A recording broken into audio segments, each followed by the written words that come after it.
Yay! Number seven. I can't believe we're here for this long, bro. Number seven. I can believe it. Well, definitely. Okay, cool. Now. So today's a special day.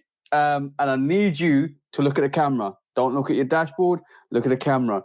Because don't look at your PC. Look at the camera. Because I have a big. I keep looking at the camera, bro. Keep looking at the camera. I have a big surprise for you, bro. Why is Scott here?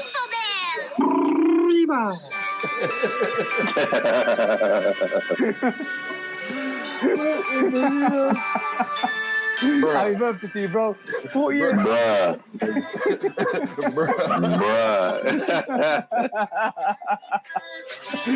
You have to do it, bro. We have to do it. What is this song, bro? Happy birthday, bro. I'm 40, bro. I'm not 4. I thought at the start of this show we just kind of like literally say happy birthday to you, bro, because you are 40 years old. You're 40 years old. You're amazing, and you have your 40th birthday to celebrate today. So, and it's All-Star Weekend as well, bro. It's All-Star Weekend. So, like, you're gonna go out to special beers. I heard you going over to Rick's place as well.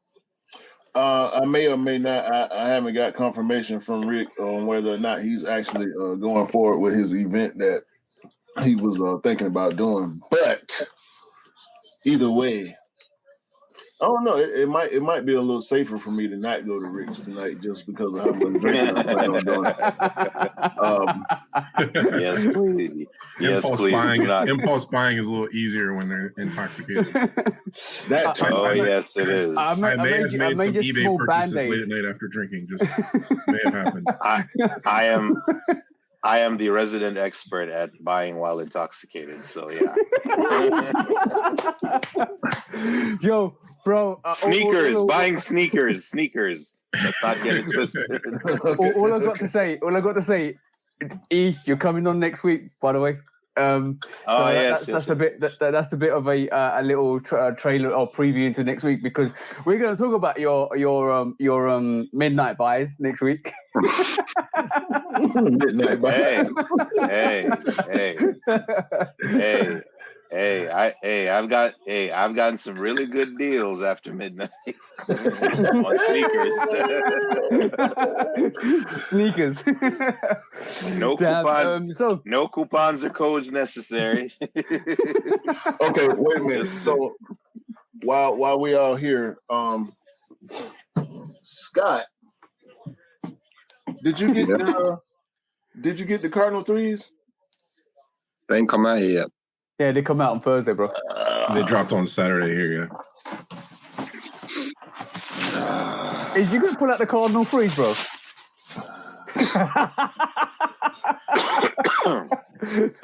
This ain't my shoe though.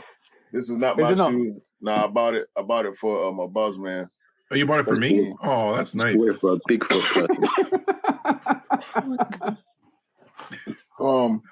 Wait, you got it for Cam, you wanted those? I thought you weren't. No. I'm joking. No, I mean, if they were free, I would 100% take them. Free 99.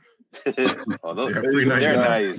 They're nice. Yeah. They're nice, bro. There you go. They're definitely going to be in my rotation. You see that? Those are so nice. That's the detail. The eyelids actually got that high gloss on it.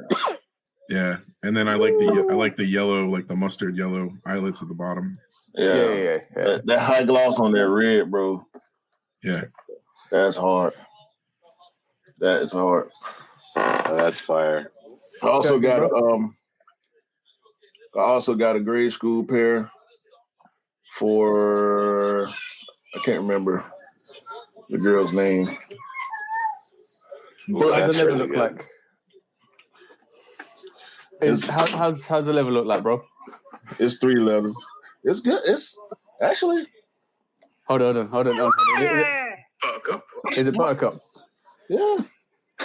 Actually, it might be a little bit softer than the average 311. Okay. Level looks good. Yeah, that tumble on there ain't nothing really. I might have to change my mind about those. Ain't Yeah, nothing really I was special. gonna say, I'm surprised he wasn't all about those. Ain't Yo, nothing really special about all I'm them. gonna say, you always Where keep are the you same talking energy, bro. to? Where are you talking to? I'm talking to a couple of friends, baby. Okay. What are their names? You don't need. Say hi. It's okay. Come say hi. You want to say hello? Yeah, I want to say hi. You want to say wave hello? Hey. She's just shocked. There's so many people on live. All right. Okay, go ahead. Oh my god, monster personality. What are their names? That was the cutest thing ever on this podcast. No doubt. That might Hey, be the cutest by the thing way, ever. I've been on this podcast, so you can't say that. Bro.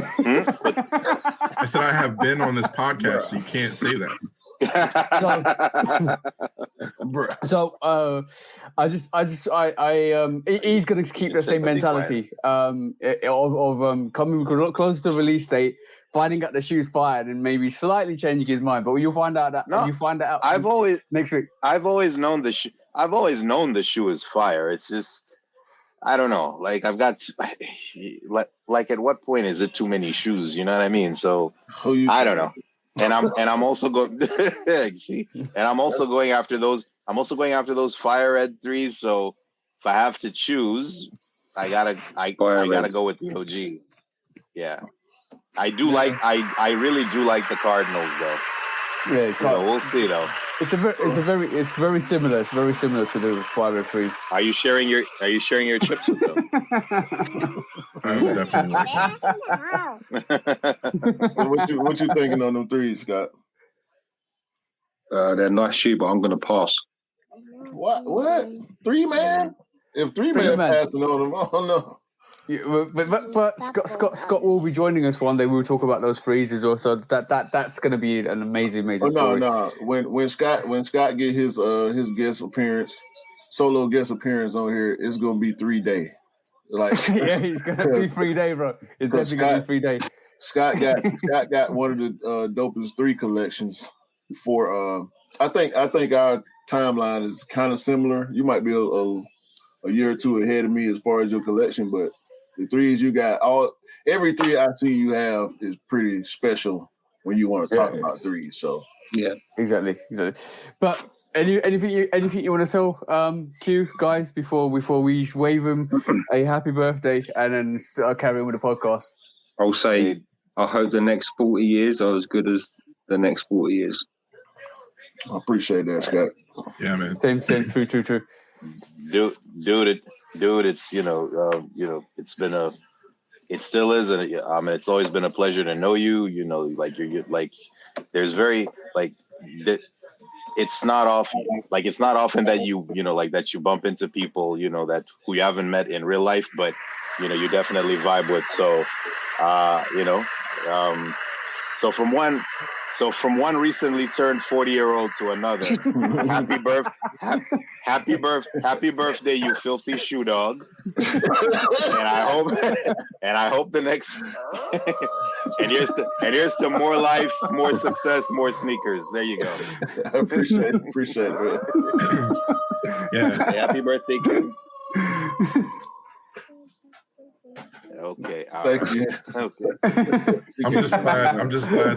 I'm just glad that there's another 40-year-old to join the club, considering I was a sole member for the last 4 years. So now, when I turn 50, that's going to suck because I'll become a sole member again. You got a long way to go, bro. You got a long way to go to your 50. Yeah, no doubt. Graduation, man. Ain't nothing but graduation. Yeah.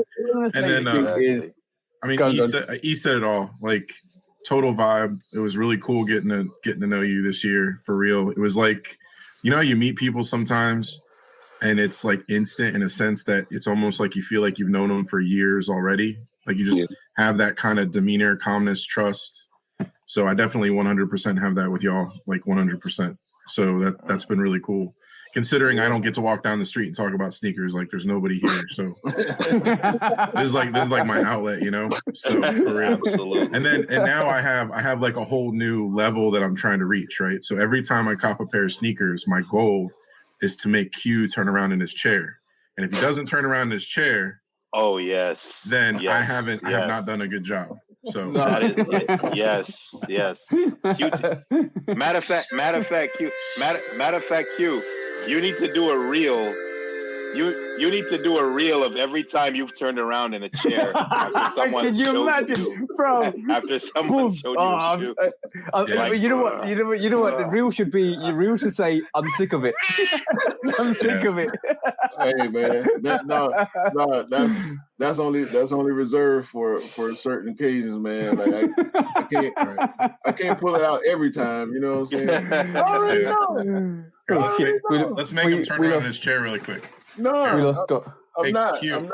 Have you seen? Look. Cam. Turn around. I see those Cam. shoes. Those are. How can you not? This is two pairs. Two. This is what you are, Cam. This is what you are.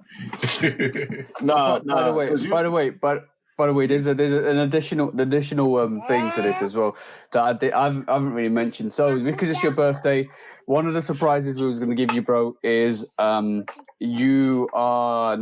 initiating you into the Straight to the Toe group. So basically now you're an official member of Straight to the Toe. You're going to get all the passwords, all the gadgets, all the digits, and you'll be able to log on and respond to messages and put content up on Straight to the Toe. But welcome to Straight to the Toe, bro. Yeah, man. Appreciate it. Welcome to Well deserved. I've been waiting on 100%. I've been waiting on this. Y'all asked me about it, and I was more than willing. I didn't think I would become a part of Straight to the Toe. I was Straight to the Toe adjacent, and I was gonna stay Straight to the Toe adjacent because I rock with y'all. Like y'all said before, I've never had this many friends that weren't in my immediate vicinity. You know what I'm saying? And it's crazy because in this culture, we know how difficult it is to trust people. Yeah. When you can't trust somebody, can you really call them a friend? So it's like, for me, if I don't trust you, you don't land in the friend zone. You know, you land outside in whatever other category there is outside of the friend zone. You'll be over there somewhere. An acquaintance. That's what it's called. It's an acquaintance. But it's acquaintance, it's associates, is that dude over there is, I don't really know him like that, you know? That dude over there. Like, that dude over there? Yeah, I know him a little bit. That dude over there. Yeah. I know who he is, but I don't know him like that, you know what I mean? So that's the one. That dude over there, I don't know him like that. He's that dude over there. What when I first it's crazy because when I first met or when I first heard of E, it was because of Retro Rick. And so when I met TJ, I didn't know that you and E were friends. So it kind of came full circle. So I appreciate it, man. Like I'm happy to be a part of the Straight to the Toe movement. Hopefully I can contribute as much as I would like to. I think TJ. Did you mention to Q like like the minimum dues he's got to pay?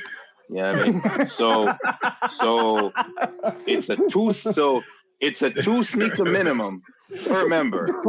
Get in. Hold on now. Sneaker minimum. I have expensive taste too, so that's gonna be bad. It's a two sneaker minimum, and just because it's you, Cam is going to drop his VNBS requirement and switch to only dead stock. Yeah, only dead stock. Yeah. Well, you know what? I got a pair of Cardinal 3s over here. In size 13. Size 13. I mean, you can get yourself off to a good start by mailing that package over again. Yeah, I mean all the mail to Q is going one direction, and he hasn't mailed anything back to me yet. You know what? Because Cam recently helped me get my hands on these. Yeah, those are nice, man. Ooh. Did you clean them? Yeah. Dude, oh my God. They look new.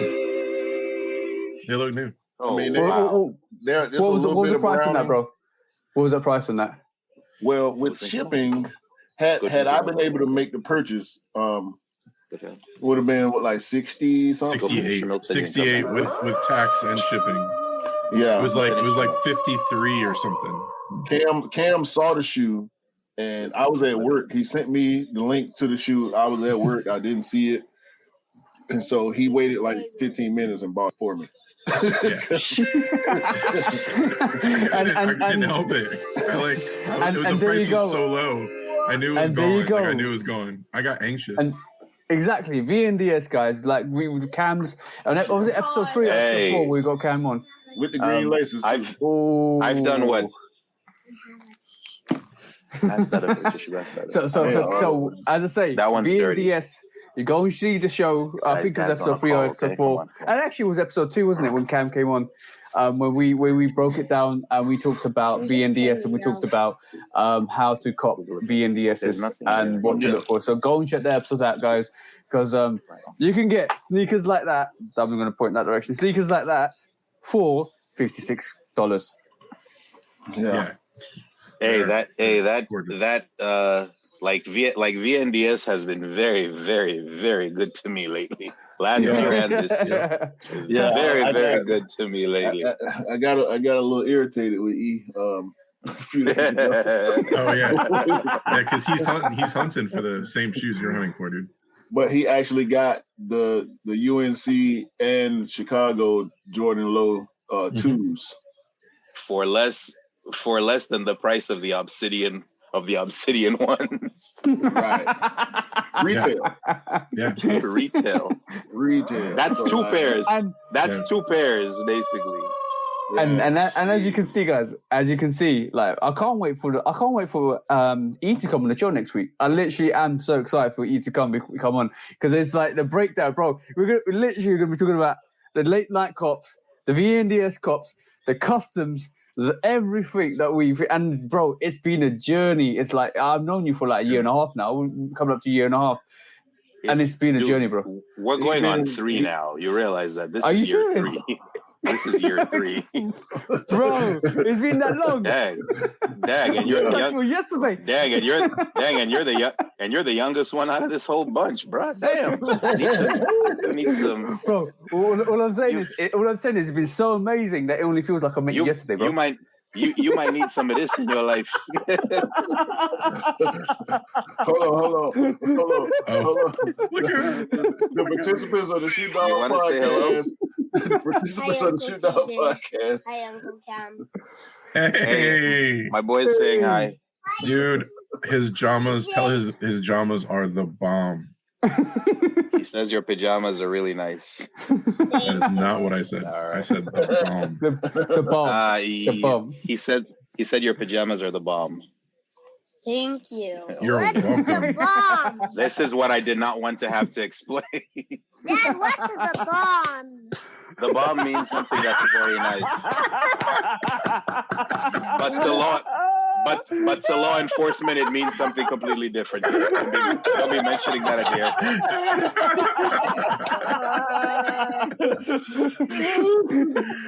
It's funny, dude. I've been talking the way that I talked as a kid with my kids since they were babies. Yeah. Like I actually have them. No joke. We'll get excited about something, and even when they were 2 or 3, I would say, "All right, guys, go yay yay." And I would hear like a 2-year-old go, yay, yay. I swear to God. You couldn't make it up. You couldn't Why make not, it up right? Because, bro. I was waiting for it. Daddy, what is the bomb? I was wondering why he interpreted it, right? I guess as a parent, I should have recognized that. And he over there getting attacked, man. Dude, yeah. Do you see that? It actually has paws. Yeah, he embodied that whole pajama action right there. Like, yeah, man. He said he was so cool. So cool. See, See this. I mean, this does nothing but perpetuate the African stereotype that we got lions and tigers living in our backyard. I'm literally living with a You got one living in your house. That's what I'm saying, you know?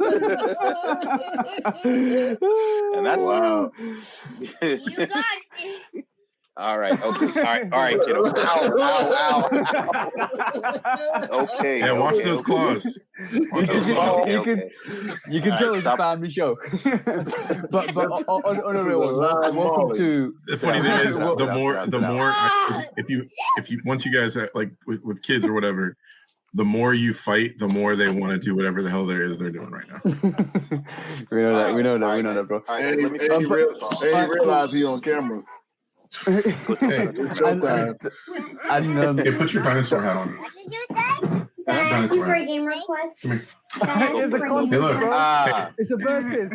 Bro, it's a versus. Oh, wow. Now we have our Triceratops. You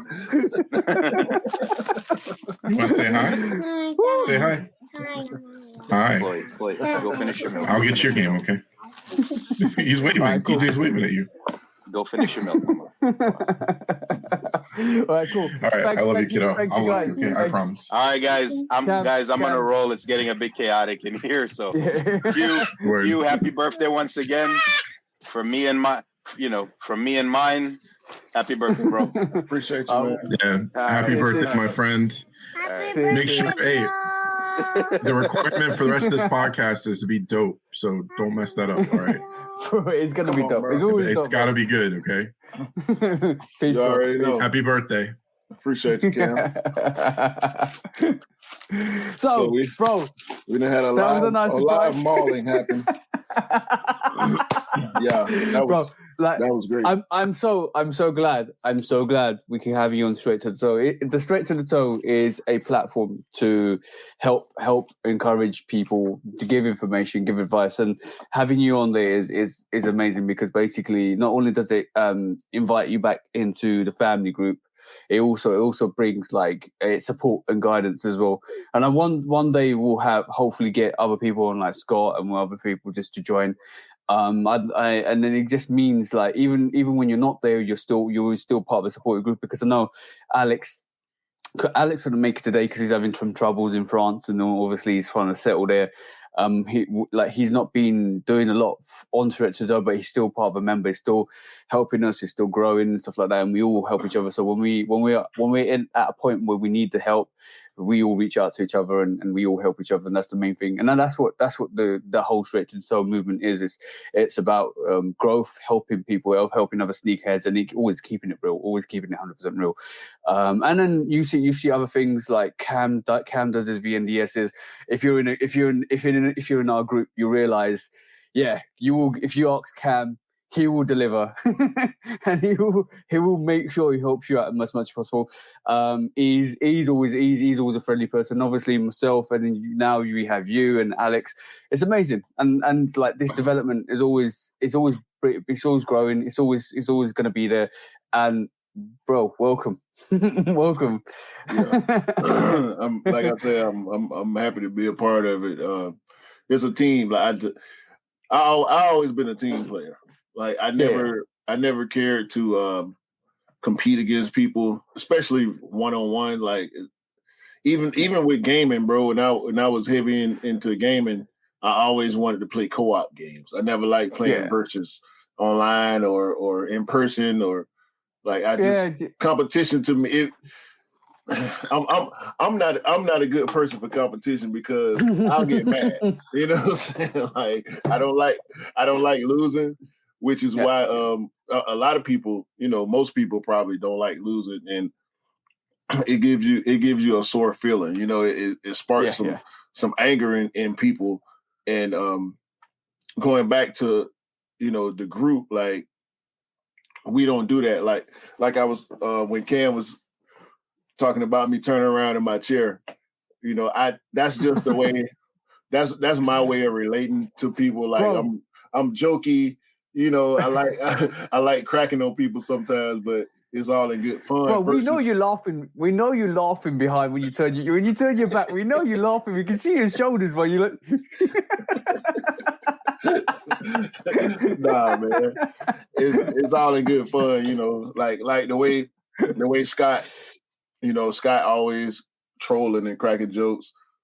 You know, we all do it to each other, so it's all in good fun. And but we continue to help each other, and we you know, share information with each other. Even in the group chat that we got on Instagram, is everybody is unique in their own way. Everybody comes from almost everybody comes from a different city.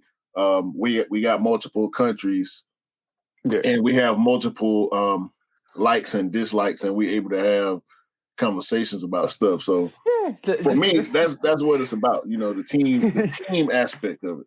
Bro, just like the conversation we had about the denim ones yesterday. I mean, not yesterday, last week.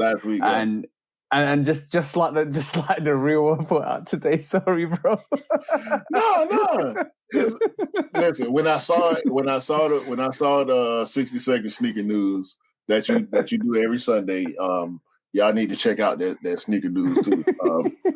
Well, it's some of the greatest content that the sneaker culture got to offer. I'm telling you, that sneaker news, you gotta watch that. But when I saw it, it made me smile because I was able to say to myself, "There go TJ keeping the same energy like he always does." So you got to keep the same, and it's respect. You know, like I don't, bro. I got the denim 6s. I got the camo 10s. People hated those shoes. I got the Space Jam, IE Low Space Jam, the Jordan 11 IE Low Space Jam. Like stuff, the neon 4s. We talked about the neon 4s before, and you got stuff in your collection that when it came out, people was like, well, why? I don't understand. Or no, that's trash. And you know how we talk. But but we keep it real. We keep it real. Like at the end, and always like you say, you wear what you like, you buy what you like. At the end of the day, is a sneaker that I like is not going to be influenced by somebody else's choices. So, like from my perspective, like for instance, right, I did the review for the Coriander Air Trainer 1s, right? Mm-hmm. And like I always say, shout out to Mr. Miller who kind of just had it on his thing. I said, "Whoa, those are nice." So I reached out to him, and he was like, "Yeah, they're coming out. They're coming out soon." Because he did a review and said, "Oh, I'm thinking about copying." He was like, "Yeah, you go cop it. It's a really good sneaker." So on that advice, I went and copped Air Trainer 1 when it released. And I'm not disappointed at all. And when I did the review, a lot of people looked at the review. Some people asked me questions about if it's gonna be full stock, if it's gonna be limited, what about the other releases? And I've just told them what I thought. It's gonna be full stock. I don't think they're gonna sell out. I think this is an SP. The other two are utilities. They're all the same. They're all part of the same pack, which is that like that tribal pack. And I think they're amazing. So, in that retrospect, and a lot of people reached out afterwards and said, "You're right." I said, "In hand, they are all absolutely awesome." And even Scott, went to the shop yesterday, looked at them in hand, and he was like, "Yo, these are really nice. I might buy them." And if Scott says that, you know it's good because Scott doesn't buy anything. Did he buy them? No, he didn't buy them. He was that sensitive to buy them, bro. He's close to pulling that trigger. But he thought, he wants to get the Michigan 5s. He wants to get the, Oregon 5s as well. So he's kind of like in two minds of picking up what he wants.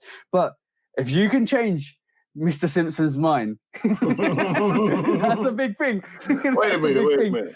So we talking about Oregon 5s and Michigan 5s. Scott is talking about buying 2 pair of bright colored 5s. Is that what you're telling me? Yeah. He had the Oregon 5s and he got rid of them, but he regrets it massively. And now he's definitely wants to pick up the Michigan 5s, that all bright yellow, mustard yellow 5. Bro, that is a gorgeous sneaker, man. That is a gorgeous, gorgeous sneaker. Yo, Scott don't seem like the type of bright colored sneaker person. He bought the Bluebirds. He bought the Bluebird 5s.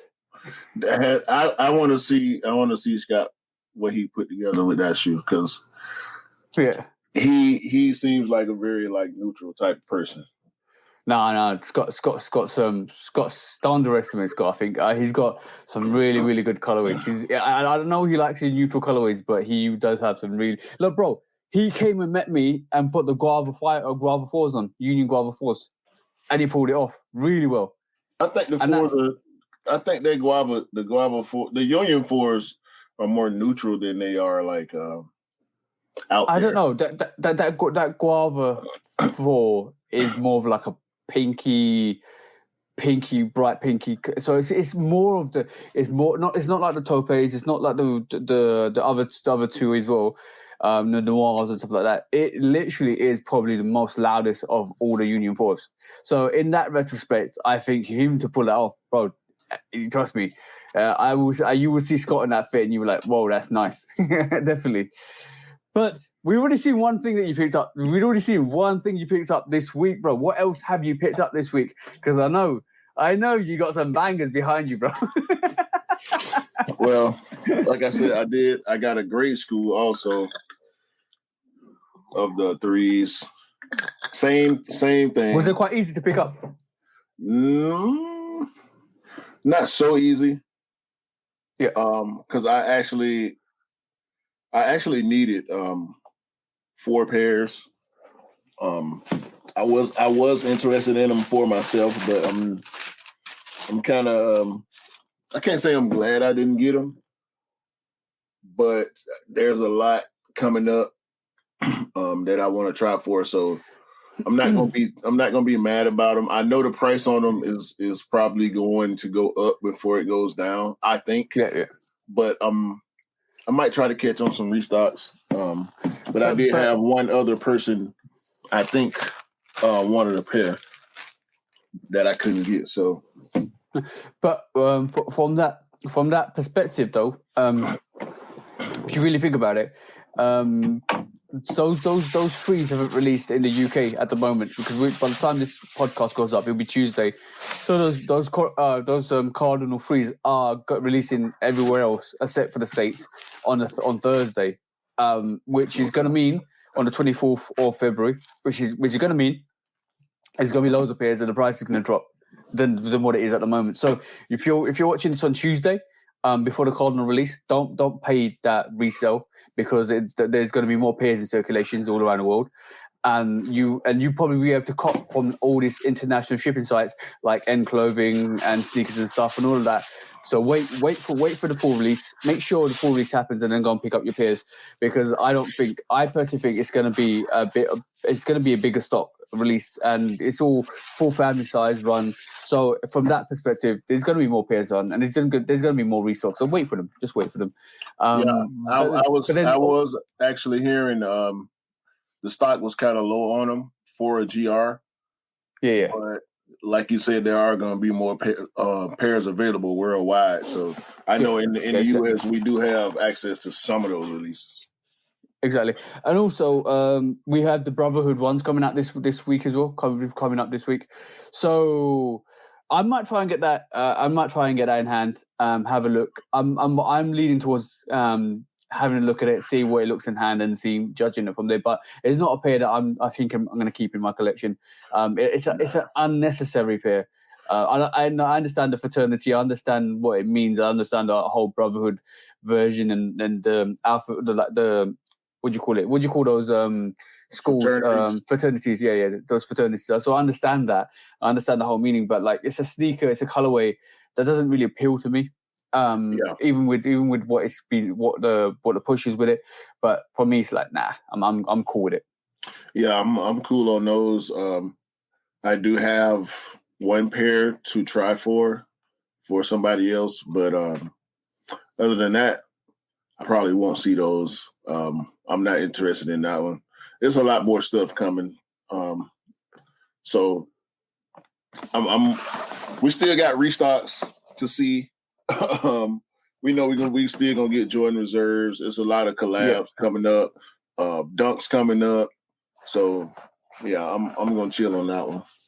Yeah, but I do have a pair of these. Marina. I was able to pick up 2 pairs. 2 pairs. You forget 2 chains, just 2 pairs. 2 pairs. 2 pairs. Okay. So this pair came from Foot Locker. we got to talk about Foot Locker in a bit afterwards. You can't say that name out loud no more. Yeah. But okay, so this pair came from Foot Locker, right? And it's a good pair. It's a little bit better than the pair that I reviewed. Be honest with you, I reviewed a size 13 early. That was maybe a month ago now. When I saw that pair, I had that pair in hand. And you have your pair. Yeah. Scott has a pair, and a few other people that I know have pairs. The leather on this one is very nice. Like it's real grainy. It's soft. Like that toe box. I don't know if you can see the indentions in that toe box. Ain't nobody toe been in that. And the leather just doing what it's doing. You know what? I said this in my review for them. So to be honest, I'm surprised that review that video actually got how many views it got. Like it went crazy for the Marina ones. But I said it in my review. That the toe box reminds me of the bread ones. You see the bread ones? It's the softness of that is actually replicated in my pair. And some pairs are tougher. Some pairs haven't got the same quality. But some of these pairs feel premium. I'm talking premium. Yes, like it feels. And this goes back to what I was saying the other day was the fact that the sneaker is like the sneakers that aren't hyped, aren't pushed. There's loads of GRs are getting that better quality. That absolute tumbled leather, that soft leather, and the pairs the hype pairs aren't getting that same quality for some reason. Check it out. So this is the second pair, right? Bro, look at that toe box. Let me get my focus right. Look at that toe box. Oh, bro. Tumbled. Bruh. Don't sleep on these Marina ones. That's all I'm saying. Don't sleep on these Marina ones. You see that? Hold on. I'm barely touching it, bro. I'm barely touching it. Bro. While you're there, I'm gonna try and pull out my bread ones. Like, let me just pull out my bread ones. And I'm gonna try and show you, right? Bro, this be the bread ones.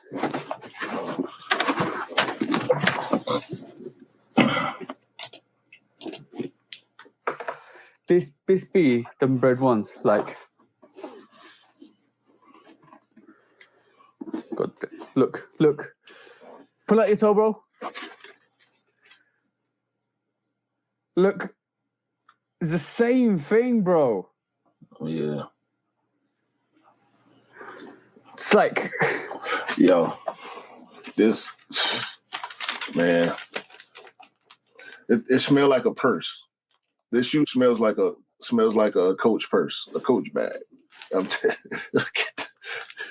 Bro. But look, with the bread ones, it's just so soft. Look, that actual sneaker is exactly like Marina ones are the bread one. The quality or some of these pairs is immaculate to the point where they are almost like the bread ones, and it's phenomenal. Like the sneaker is like, I'm gonna say this.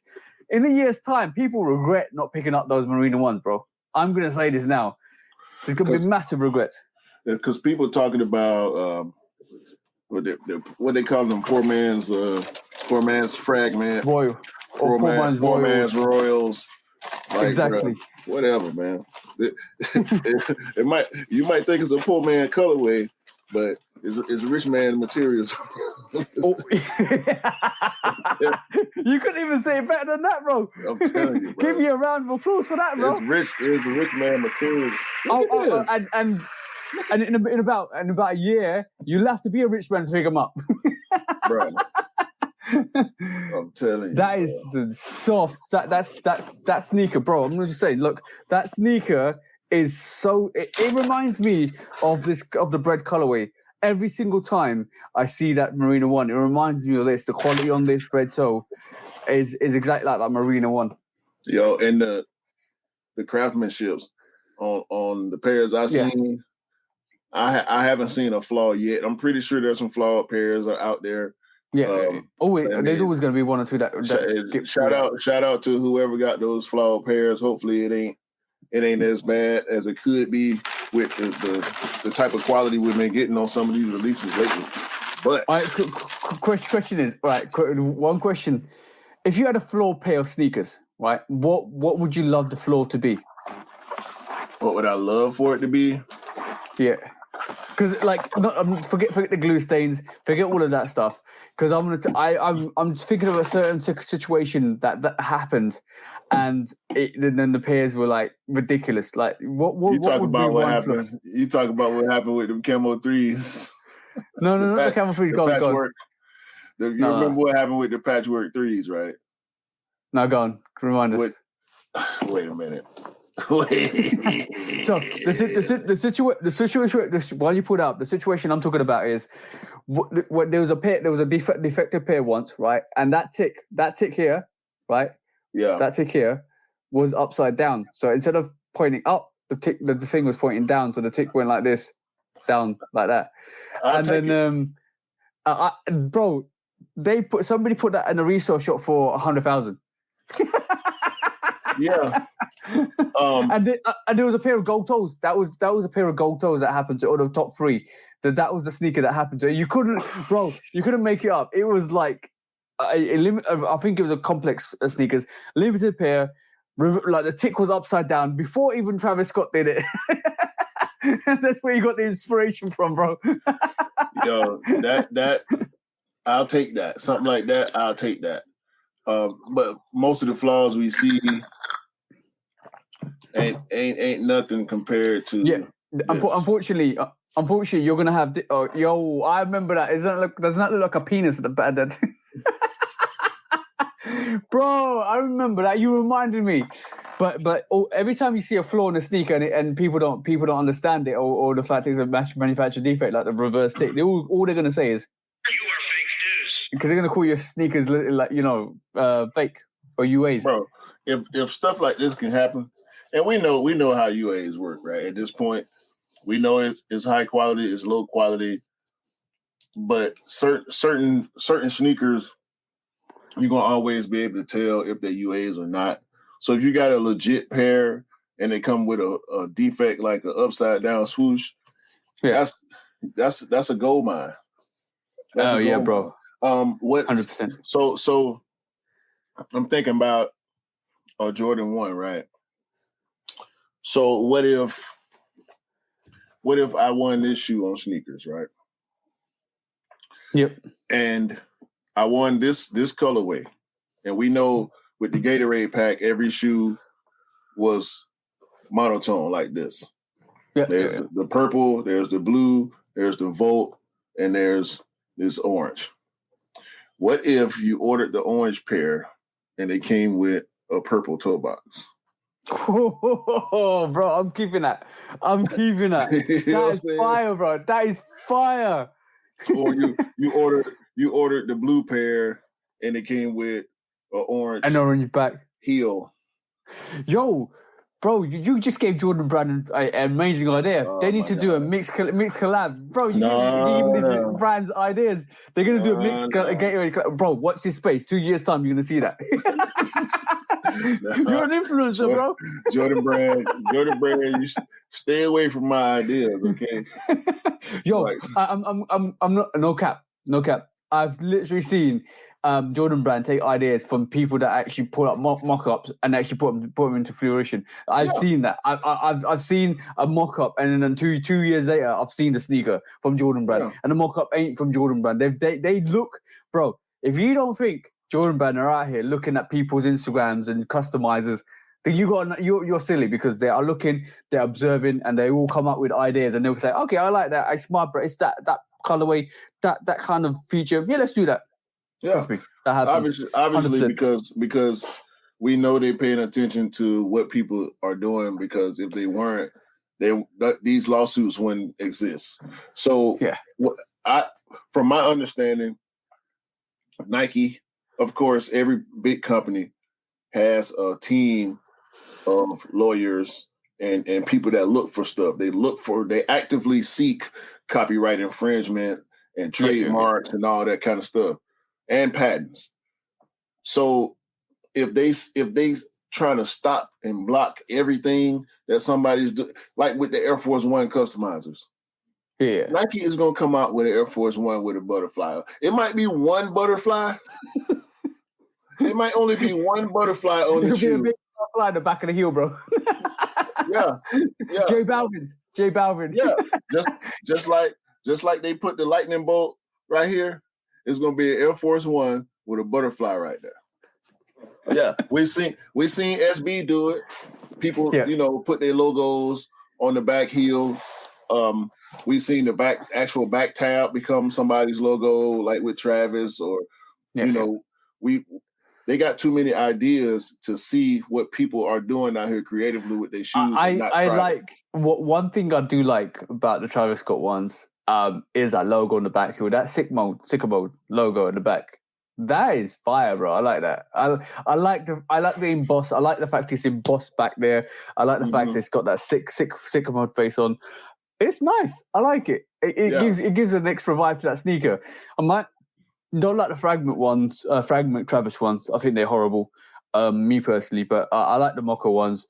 But that little touch right at the back, just say it's like Travis saying, "My seal of approval." Bang, there you go. Yeah. And it's nice. It's very nice. I think that's a nice touch to it.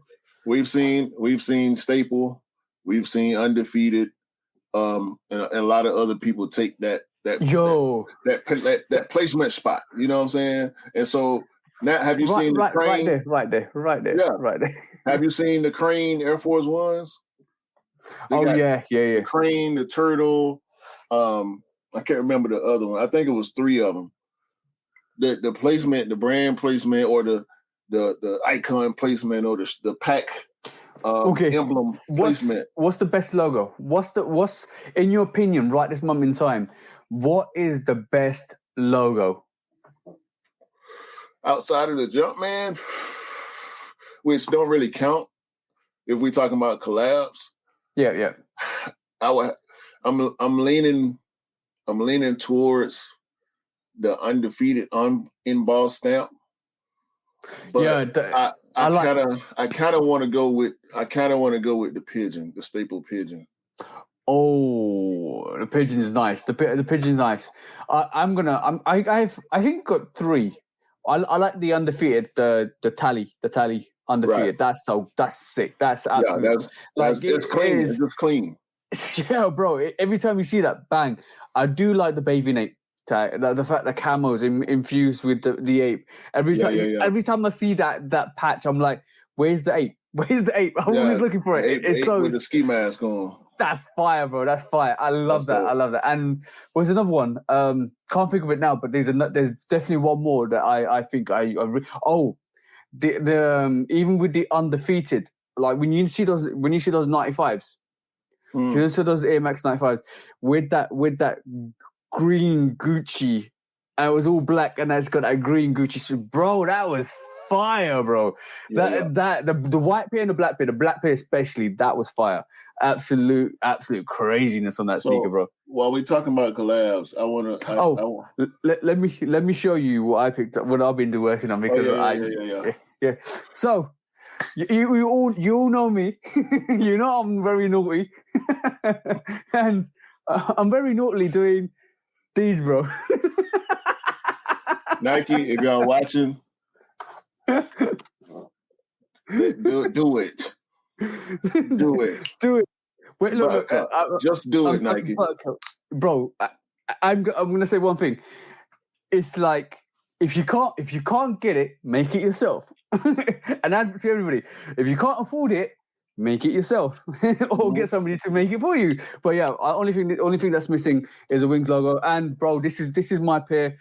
Like this, all the detailing's done on this. All I need to do is put the Wings logo, matte all that. This is my pair.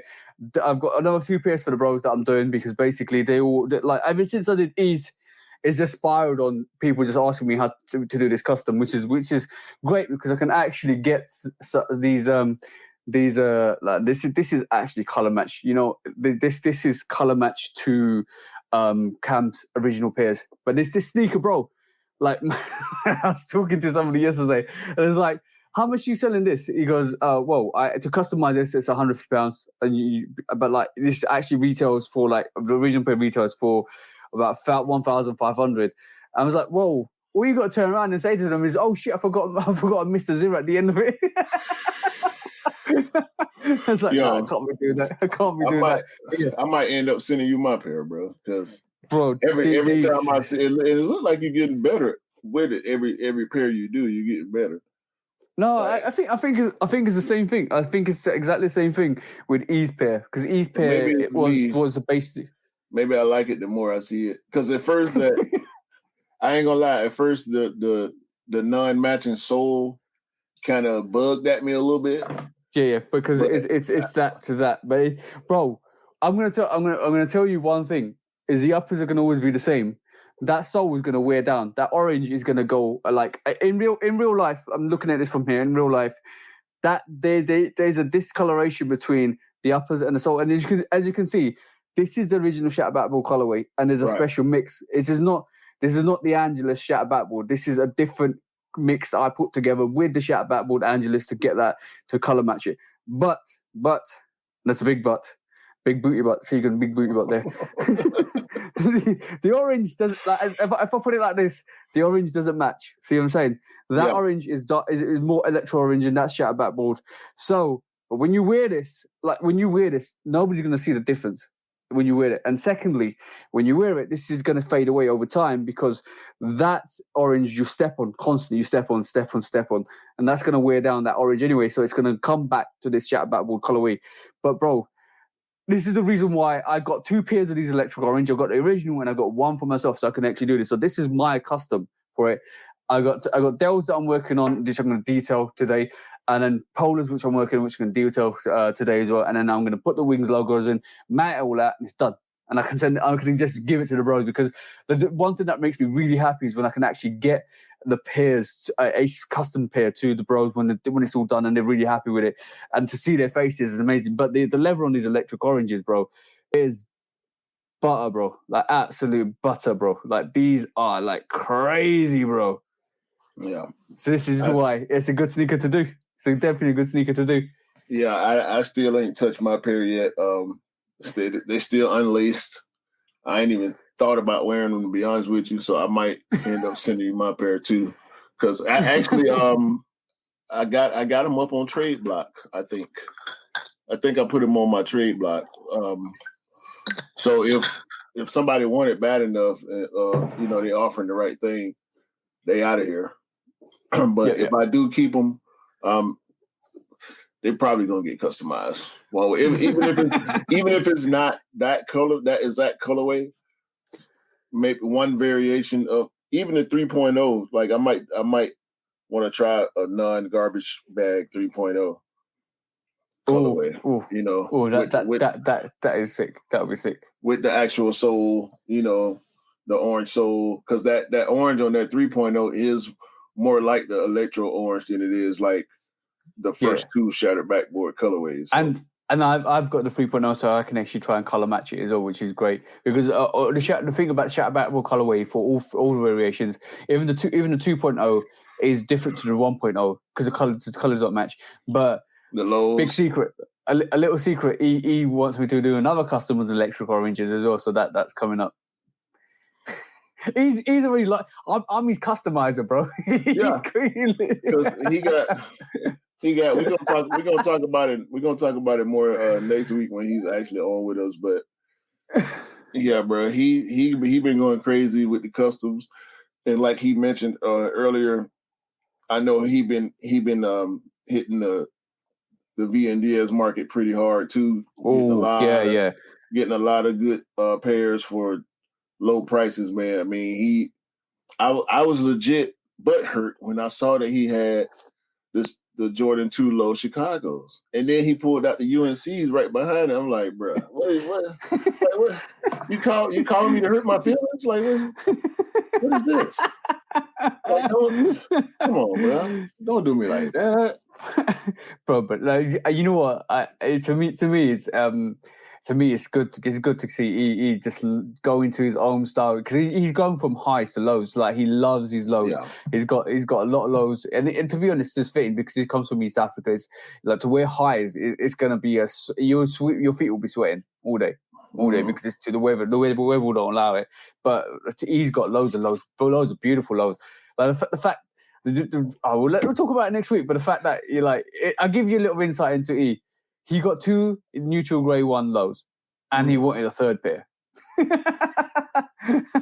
I remember him. It's such a beautiful sneaker.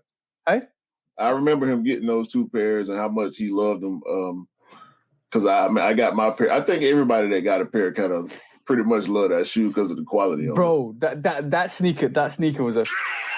Bro, that sneaker is fire. That sneaker is absolute fire. That grey on that sneaker, that actual white upper is the best leather I've seen. And like, I'm talking about in terms of leather. I'm talking about softness. The you ain't gonna crease that sneaker for anything, bro. That toe box, that toe box is what dreams are made of. I'm telling you, yeah. They got to do that more often, man. Like I don't care if it's a low. We know they're probably not going to do it on a mid unless it's a SE or a collab. But we need that, bro. We really need that. You know what? No, we want that. We need that. We got to have that. Yeah, all that. Exactly.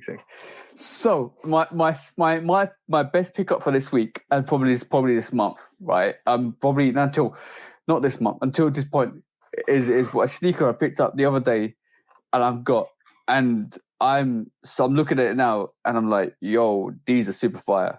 And I like this. I like this silhouette. I'm a really very big fan of this silhouette. I've got loads of these silhouettes in my collection. I'm talking about the all grey, the Bordeaux's, like even a FIBA. So if you know what I mean, you know the silhouette I'm talking about. But this is an OG. This is amazing, and this is absolutely phenomenal. And I'm going to do a review for Thursday on this. But bro, look at this.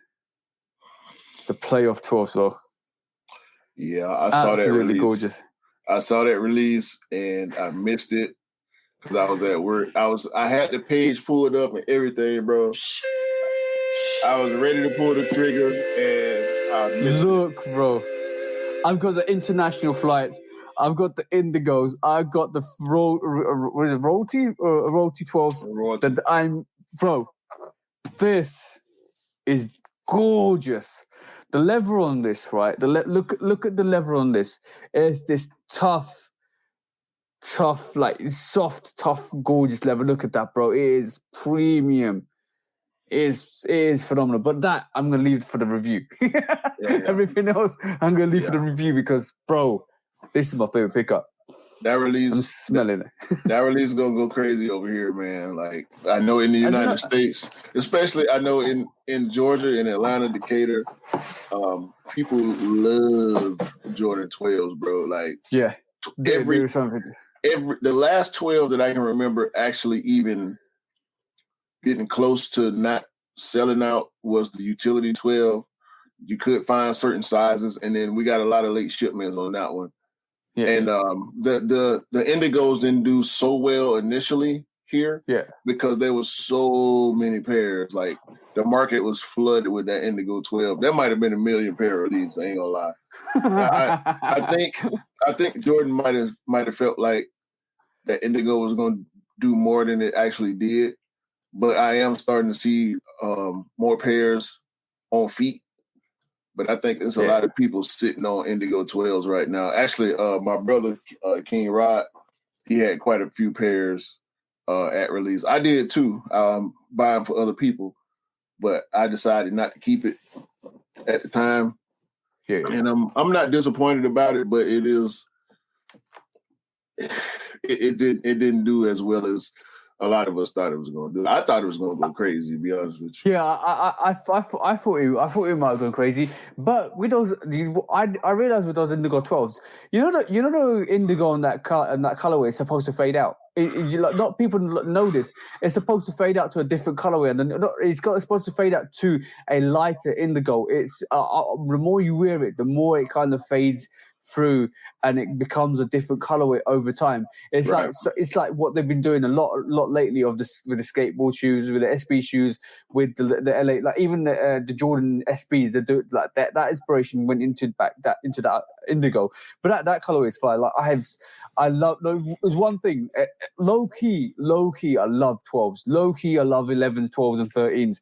Like there's a whole selection there where I picked up Obsidian 13s because I like the Hero games. The Flint 13s. I picked up the Red Flint 13s because I love 13s. Right. And I'm looking for the CP3 13s, bro. There's undeniably. 13s. I actually I unds my Flints yesterday, so I know what you're talking about. We're talking about 13s, like bro. This Flint actually is going on 2 years old. They released in I think it was July 2020. Yeah, and these didn't do as well as people estimated also, because I think because of the early pair situation, there was a lot of these going around early, and the prices didn't do what was expected. So a lot of people were able to get their hands on Flint 13s for good prices as far as retail went. But that's gorgeous though, because basically it means everybody that wanted pairs got their pairs. And like in retrospect, I'm going to tell you this now because we just checked StockX. In retrospect, that Flint 13, it was when did it release? In 2020. So we're talking about nearly coming up to 2 years. And the prices. The thing is, with 13s, the prices stay stable. And after a certain while, they just shoot up. So that Flint 13 now is at £300 resale, right? So in retrospect, in the next year or so, that's going to shoot up. It's going to massively shoot up to a point where people will be like, well, yo, I slept on these and I want a pair, but I can't get a pair because they're too expensive now. So the same thing like my Instagram reel, don't sleep on sneakers. Don't sleep on sneakers. Yeah, the same thing happened with the He Got Games, because I was able to get a pair of He Got Games for about $40 over retail. Yeah, because I wasn't active. I wasn't actively buying at that point. That was the year before I actually started buying and started building my collection. But 13s, man, they so funny. I actually saw yesterday. I was out quite a while, and I was able to see a lot of different pairs on feet, man. The Court Purple 13s I saw on feet. I saw a couple of. I actually saw. It wasn't yesterday. I actually saw somebody wearing the terracotta 14s, the clock 14s. That was nice. That surprised me. That surprised me, bro. I had that collection. I had that pair in my collection, but I got rid of it because I didn't think I was gonna wear it. I couldn't quite put it together. It was that pinkish tone on the midsole that I wasn't. I wasn't really cool with, but I actually did cop those for retail. That's a super dope, high quality shoe, man. Yeah, Clark did a good job on that, but just I'm happy to see in this resale climate so many people putting their stuff on feet, man. Because I went to the Nike. I went to the Nike store yesterday.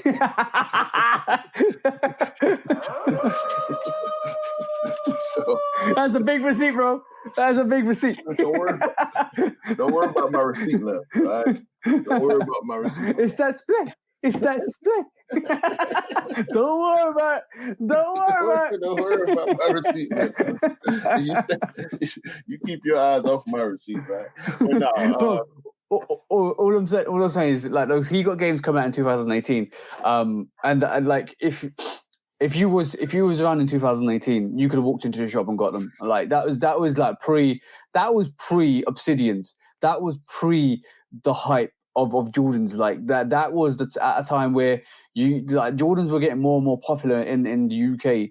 And then you could go and still pick up your pairs from the shop. There's like I picked up the Gym Red ones, and the week before the Obsidians released, and then it went crazy after that. But from my perspective, the He Got games now as a resale sneaker is about £400, bro. Like £400 is ridiculous, and the Flint 13s will be that price in a year's time. Well, look at the they call it shatter backboard. I can't remember the exact colorway. The white and orange 13s that came out last year. The price on those was below retail for months, and now I believe it's somewhere around $280, $290. So what's this one? The electric orange. Yeah.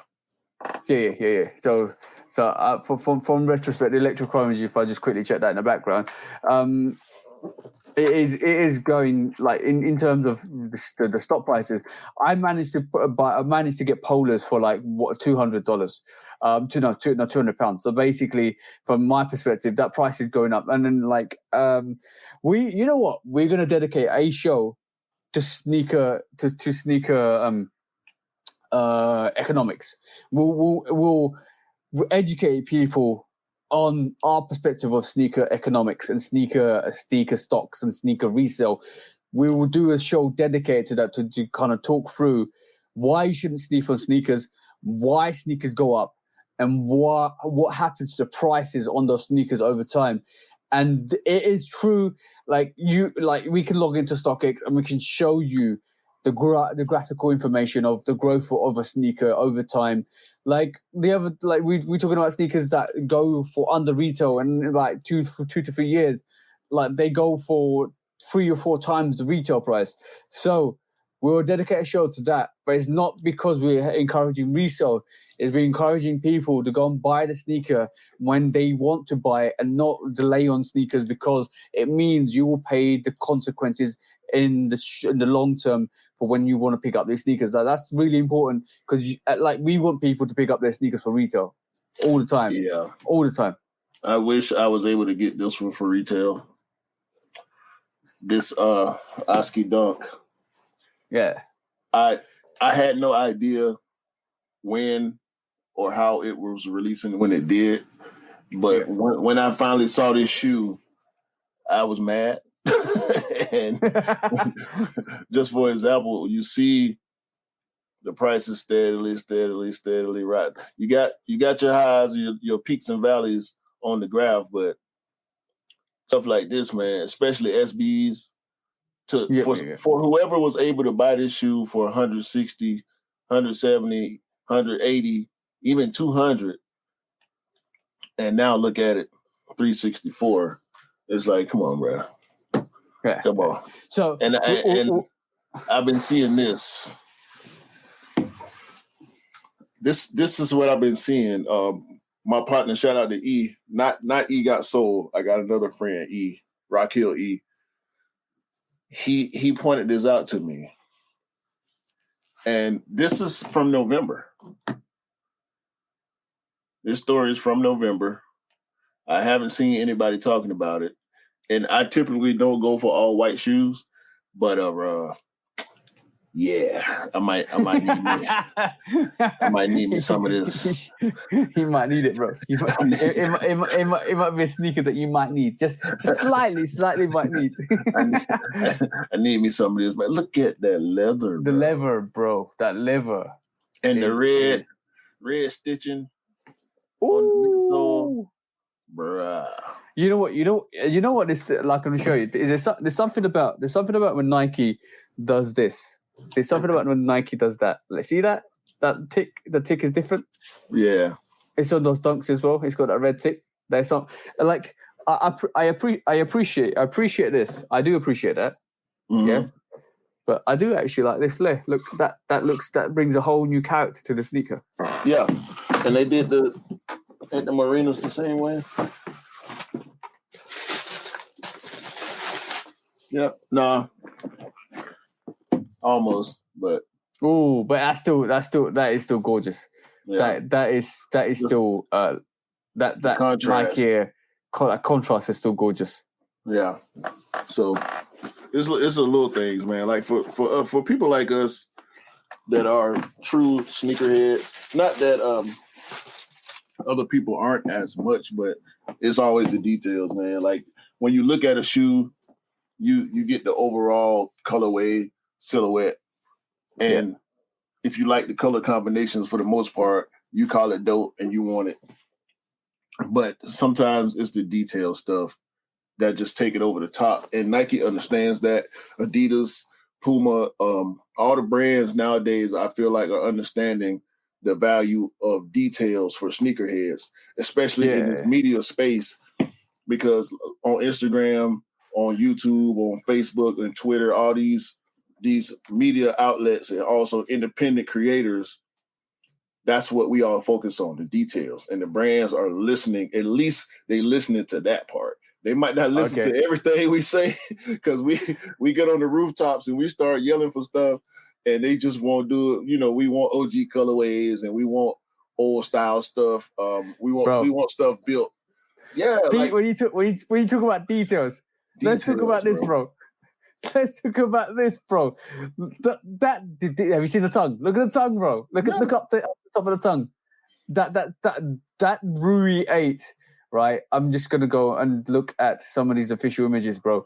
That Rui 8 is phenomenal. Yeah, man. That could be my sneaker of the year. I'm no cap. No even cap, the shape of it, like it's a thing of beauty, bro. Like, look, have you seen? This is like that that side guard panel is like this camo. It's sketched through. This material is gonna be soft. Underneath, it's got that red black sole. The tongue, bro. Everything about this sneaker is for me is one of the best releases this year. Like I'm no cap, bro. Oh my god, like literally, just get rid of this. No thanks, get rid of this. But like. Are you seeing this, bro? Yeah, I mean, and for the most part, like I was just saying, I think a lot of people are gonna see it.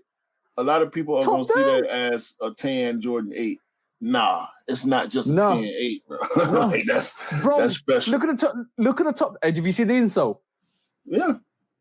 Look, top down is it's gorgeous. Trust me, I've seen so many pictures of this shoe. That's hard. That's hard. I've seen so many pictures of this shoe. I feel like I already got it because I just wanted that. I gotta have it. I gotta have it, bro. I'm exhausting. I'm exhausting every option. Yeah, I'm exhausting every option to get that, man. I gotta get that, bro. I will. Oh my, bro! Look at that insole. And see that, bro. And when you talk about detailing, this is what we talk about in terms of detailing. That detailing is on point, bro. Like how this is that's the box, bro. The box. That's the box. Yeah, man. I don't care. I'm gonna get this every which way possible because I need this sneaker, bro. Yes. This is a sneaker I've been looking at since it was announced last year in November.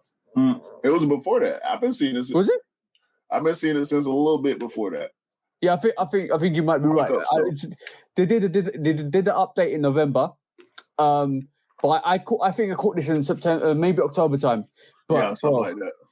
Because we've been waiting. I feel like we've been waiting on it longer than we needed to. Like sometimes I hate getting early news and previews on stuff because it's so much, bro. To remember. So many pairs coming out that something like this will go under the radar and you'll end up missing the release. Yeah. No, that ain't going under the radar. I'm like, come here, please. Come hither. Come hither. Come hither. Yo. And this is an instant get over here. Bro, that is a sneaker I want, bro. Hands down. It's probably going to be my sneaker of the year. Did you get the Chinese New Year 7s? Oh, not bro. Chinese New Year, the Greater China 7s. Yes. I'm gonna rock them next week. I'm gonna take them out. That shoe, that Rui 8 reminds me so much of that Greater China 7. And from a totally different perspective, you know what I'm saying? Because it is monotone, and that's what I was saying. Most people are gonna look at that as that's a tan 8, that's a brown 8. We don't need it. Nah, you ain't understanding what's going on. Either your elevator, your design elevator maybe stop at a certain floor, and this might be a little bit above. Like, it ain't the craziest thing. It's not the acronym DUNK. You know, bro. I'm gonna take you through a semi review of this sneaker. Right, number 1, glow in the dark sole. Number 2, the cardinal vibes on this. Number 3, right, that transparent dragon. There's 2 dragons on it, front to toe, 2 heads. Right. Number 4. That motif, all those motifs, that Chinese motifs are on that interwoven together. It's not leather, it's not printed, it's interwoven together on that sneaker. That tongue, bro, that tongue is phenomenal. And then you've got that number 9 at the back of that sneaker to represent the Olympic color, Olympic number 4, Michael Jordan. Bro, that sneaker is phenomenal. Yeah. And you know why that sneaker's set? You know why that sneaker's at? I can tell you why that sneaker's at. Why you think it's at? Because number 1, it's a 7. Right. Number 2, it's linked to China, right? And number 3, COVID. COVID. I wouldn't think so much COVID. I think those other 3 reasons that you gave us are super valid. But we saw, I don't know what it was for you, but we saw in the U.S., we saw a spike in sneaker purchases in the beginning stages of COVID. Mm-hmm. So for the life of me, bro, I can't figure out how or why, other than the fact that it's a 7, because I don't think sneaker culture really cared too much about the China issues. But bro, that shoe was in the outlet, bro. Yep, it went on sale. I think it was a return. A friend of mine actually got a pair from the outlet. I don't think it was on the shelf though, because it's an SE. That shoe was kind of limited. It sold out on sneakers. That went on sale here. In the UK, it went on sale. It went on sale. The Flint 7s went on sale. So it's got combinations of being a 7. Not a lot of people like the 7. 7s are not hyped. If Virgil charts a 7, they'll go crazy. But through the roof. We don't care if that sneaker goes on sale. We don't care if that sneaker sits. We don't care if you don't like it. We will get that. That detailing on that sneaker is phenomenal. Like, when I saw it, instant thought in my brain was, I want that. It's probably the most detailed shoe in my collection, to be honest with you. Yep. Until you get the Rui 8. Until you get the Rui 8. Well, even with the Rui 8, bro, like I'm looking at it and I see, from the insole to the patches, everything, that's dope. That 7 has that. That 7 has that, but it also has that medial side of that 7, bro. Ain't nothing like that. I don't correct me if I'm wrong in the comments, or if you could think of something, TJ. I ain't seen nothing like what we get on that 7 with that motive with the clouds. Like, bro.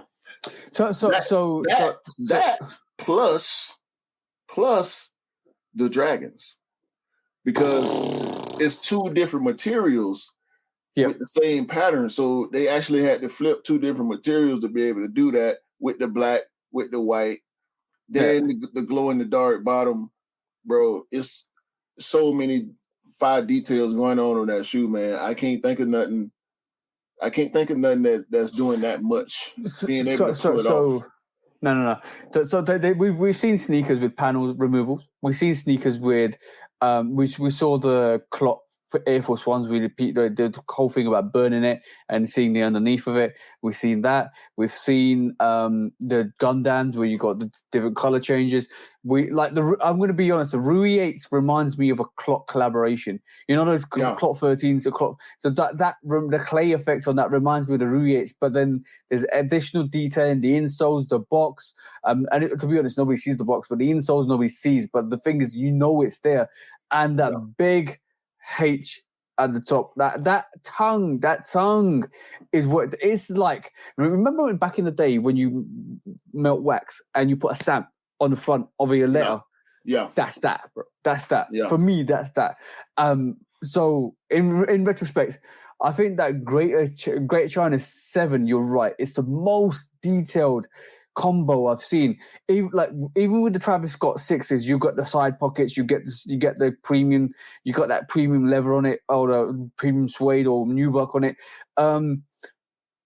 It doesn't touch personally in terms of detailing. Like even the Amamiel 3s and 1s, the history behind it, story behind it is beautiful. The detailing, the softness of the leather is beautiful. The combination of the leather is beautiful. But it doesn't do what the 7 does. It doesn't. If we saw that 7 on a 4 or a 1 or even a 6,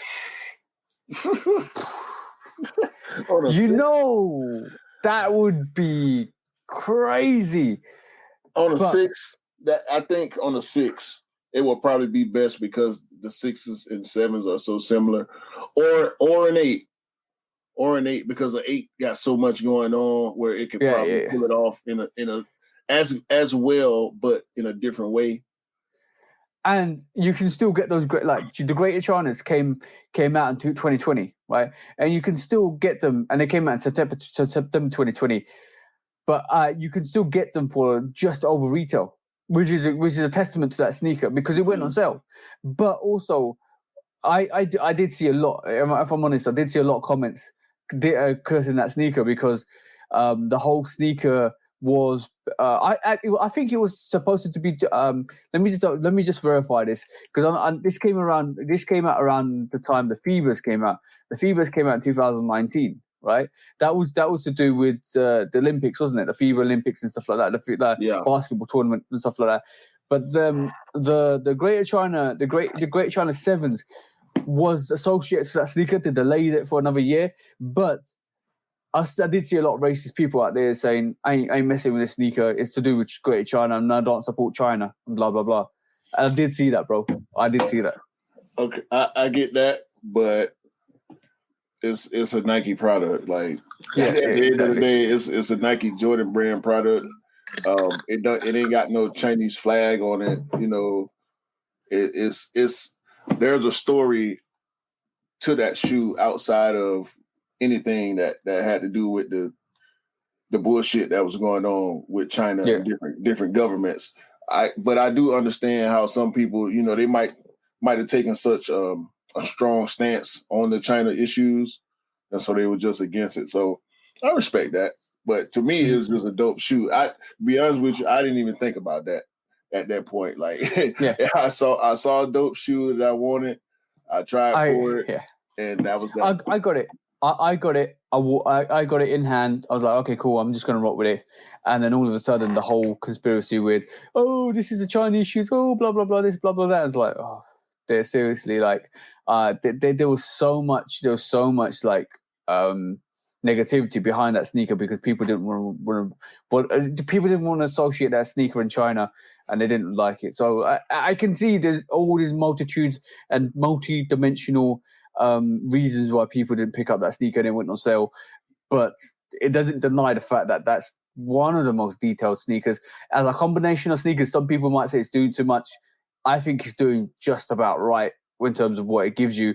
The delivery of that, bro. Like it's probably somewhere here. I'm not going to try and risk getting a pair out because the box is going to fall on my head. But I got actually my pair is right there, right at the bottom, exactly. But if you pull it out, I'm going to tell you, if you ever get chance to see those sevens, like have a look at the medial side and have a look at how it's interwoven. That pattern's interwoven. It's gorgeous. It's like it reminds you of one of those interwoven baskets. You know those, but you know those little wicker baskets. So that, it reminds you of that. 100%. Great sneaker. Great sneaker. Yeah, man. Okay. So you wanted to talk about Kanye. I can't find the story. I don't know if it's been scrubbed, but everything that Kanye does hits the radar, and so I don't know how many people are really up on it on what happened. But I saw a story that mysteriously disappeared in my phone. I think they might have scrubbed it. It was something. Was it a story about him saying that he's like if you get the same old bullshit all the time, and then when you do something new, people think it's weird. Yeah. So this is why Jordan and Kanye would never be able to collab, because he'll come out and say stuff like this. You can't want to work with a company and then come out and bash the company. Maybe behind the scenes, whatever they were trying to put together is already dead. So he's coming out, lashing out once again at Nike like he's done countless amount of times. Like when I went to try to, because I saw the story on my phone initially, when I went on my computer to try to pull it up to share here on the podcast, I couldn't find it in the sea of stories of Kanye talking crazy about Nike. You know what I'm saying? So with the way he does stuff, the way that he is always combative with other brands, is ain't no way, bro. Ain't no way. It'll have to be something. It'll have to be something miraculous, something magical that happened. I think that's going to make Nike or Jordan want to work with him when his behavior is so sporadic. You know what I'm saying? Like he all over the place, bro. He can't focus on what's trying to get accomplished before he says something crazy about whoever he's working with. Okay, cool. I can pull the story up because I found it. I'm just trying to do this. Give me 2 seconds, but keep talking, bro. No, I mean, I didn't think it was gonna work. When we talked about it on one of the previous episodes, I didn't think it was gonna work anyway. We discussed it in our group chat, and people are excited about it. I'm excited about it too. I mean, even when we talked about it, like if it does happen, that's gonna be something I want to have in my collection more than likely. But nah, bro, he can't control himself. That's the story, bro. Yeah. Nike been pushing the same old ash styles on you for years, but when somebody is creating creative and influential, you call it weird, or you call them weird. So, that whole situation with Kanye and Nike is never going to be resolved. They still have hate for each other. I think ideally Kanye would want to work with Nike again. And I think this is him being rejected, and he just come out and lashed out. So I think that's what's happened. And we both know this, bro. We know when music comes out, everybody kind of escalates it. Everybody kind of like wants to make it important, and you either beef with somebody or you collab with somebody. You get yourself out there. Why else is DJ Khaled trying to push more of his content? Because he's got something with Jordan Brand coming, but also he's doing music with Kanye and doing the whole spectacle together with friends. That's a whole musical stunt, bro. That's a whole musical stunt. And I secretly think Kanye in the background was hoping and wishing that he kind of this evolved into a inter-brand collaboration, because I think that's what he's trying to push as well.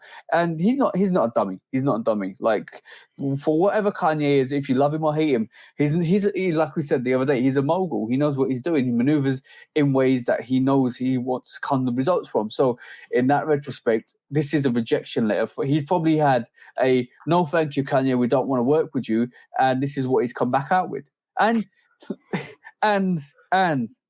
let's be real, bro. That over there, that statement over there, he ain't wrong, bro. He is, though, because when it's hot, it's gonna sell. When it looks good, it's gonna sell, bro. And we have to remember, the sneaker culture, sneakerheads, we are the minority when it comes to Nike sales, when it comes to Adidas sales. Yeah. These big brands, they don't have to cater to us. They do because they know we'll always be there. We're loyal to the brands to a fault a lot of the times.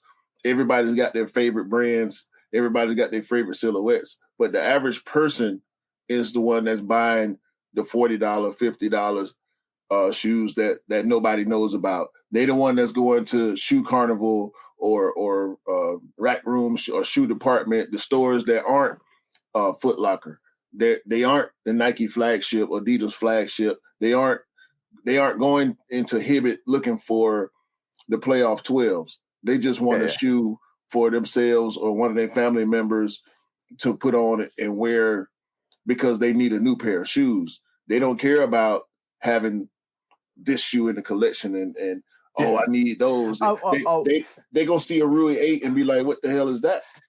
Yeah, I agree with you, but there's two phrases to this statement, right? There's two contexts to this statement. Number one, he's saying Nike's pulling out the same old shit, same old styles. So when I read that, I read that differently, and then that's one part of it. That's one part of it. Then he says when somebody pulls out something creative and influential, we all call it weird. That's the other statement. That's two statements in one, right? You got to think of it this way. So I believe the first statement's correct, right? So in reality, like Nike pulling out same old styles, you could define as same old silhouettes, same old stuff. So we saw abundance of Jordan 1s last year. We saw an increase in Jordan 4s. We saw an increase in some of the 6s. We saw an increase in dunks. So when you're talking about the same styles, you can only do a tearaway sneaker so many times before it becomes repetitive. You can only do a Jordan 1 silhouette before it becomes repetitive. Like you got to see the models last year. Like you got patinas, you got Pollens, you got Marinas, you got all these other Jordan 1 silhouettes. You get the Brotherhood, you got the Fusions. So in that retrospect, when he says same old styles, I think that's what he's referring to. So he's basically saying they pull out the same old styles, but you guys lap it up because you basically like what you like.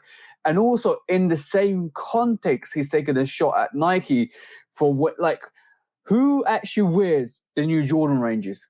Like, if you're not a basketball player, who's wearing that? Who's wearing the 34s, the 31s, 32s, 33s? Who's wearing the 270s? Who's wearing the Vapor Maxes?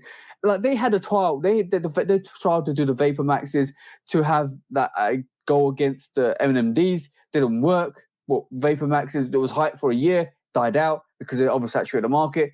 But then the fallback, you don't see a lot of Vapor Max releases at this moment in time because the fallback is Air Max 1, Air Max 90, Jordan 1s, Jordan 4s. See, this is where I think Kanye's getting at. He's literally, and SBs, I forgot the SB ranges, but this is what Kanye's getting at is there is nothing new that's exciting people because it might be a little bit of hype, a little bit of like, yo, these are new, look at this silhouette. And then it just goes away. I get that from a certain perspective, but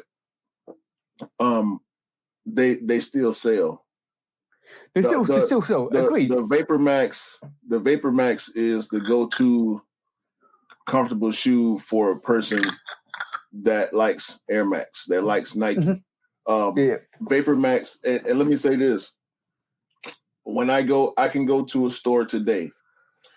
Prime example, the Air Max, the new Air Max, the 2022 Air Max that came out. This with the big, funny looking pod, like pea pod looking big window, right? Big window, yeah. Colorways of that shoe are hard to come by in store. So people walking in the store, they picking them up.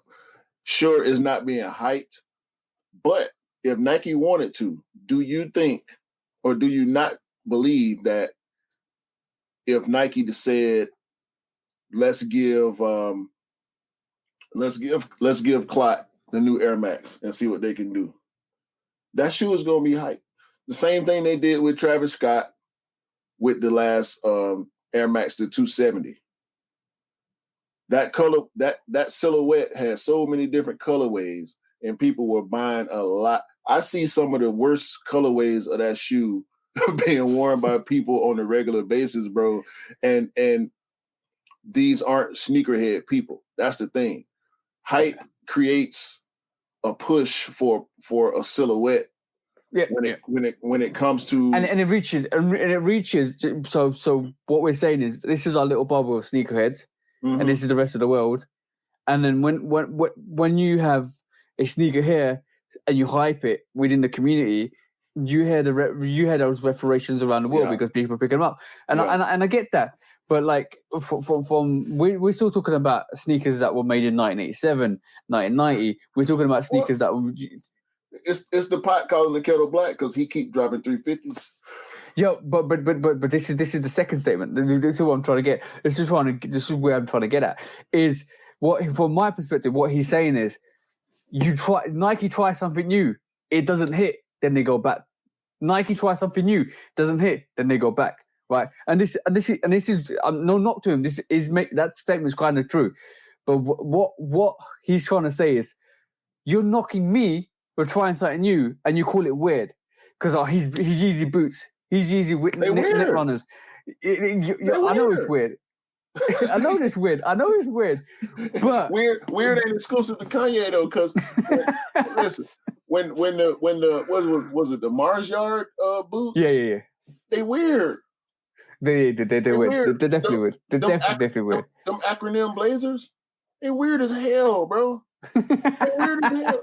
The Soleil New Balance. Yeah. With the whistle on the back. It's weird, bro. It's for dunk. Yo, bro. It's for duck hunting season, bro. Yo, it's weird, bro. Like that's my problem. That's part of my problem with when Kanye makes statements like this, is because he takes himself out of the statement that he's making, and sometimes he get real hypocritical. Okay, so we've been having 350s for years now, and he continues to drop colorways. They continue to sell out. He's bringing back old colorways. So when he talk about old ass styles, he can't leave himself out of that. Also, no, you can't. He's gone.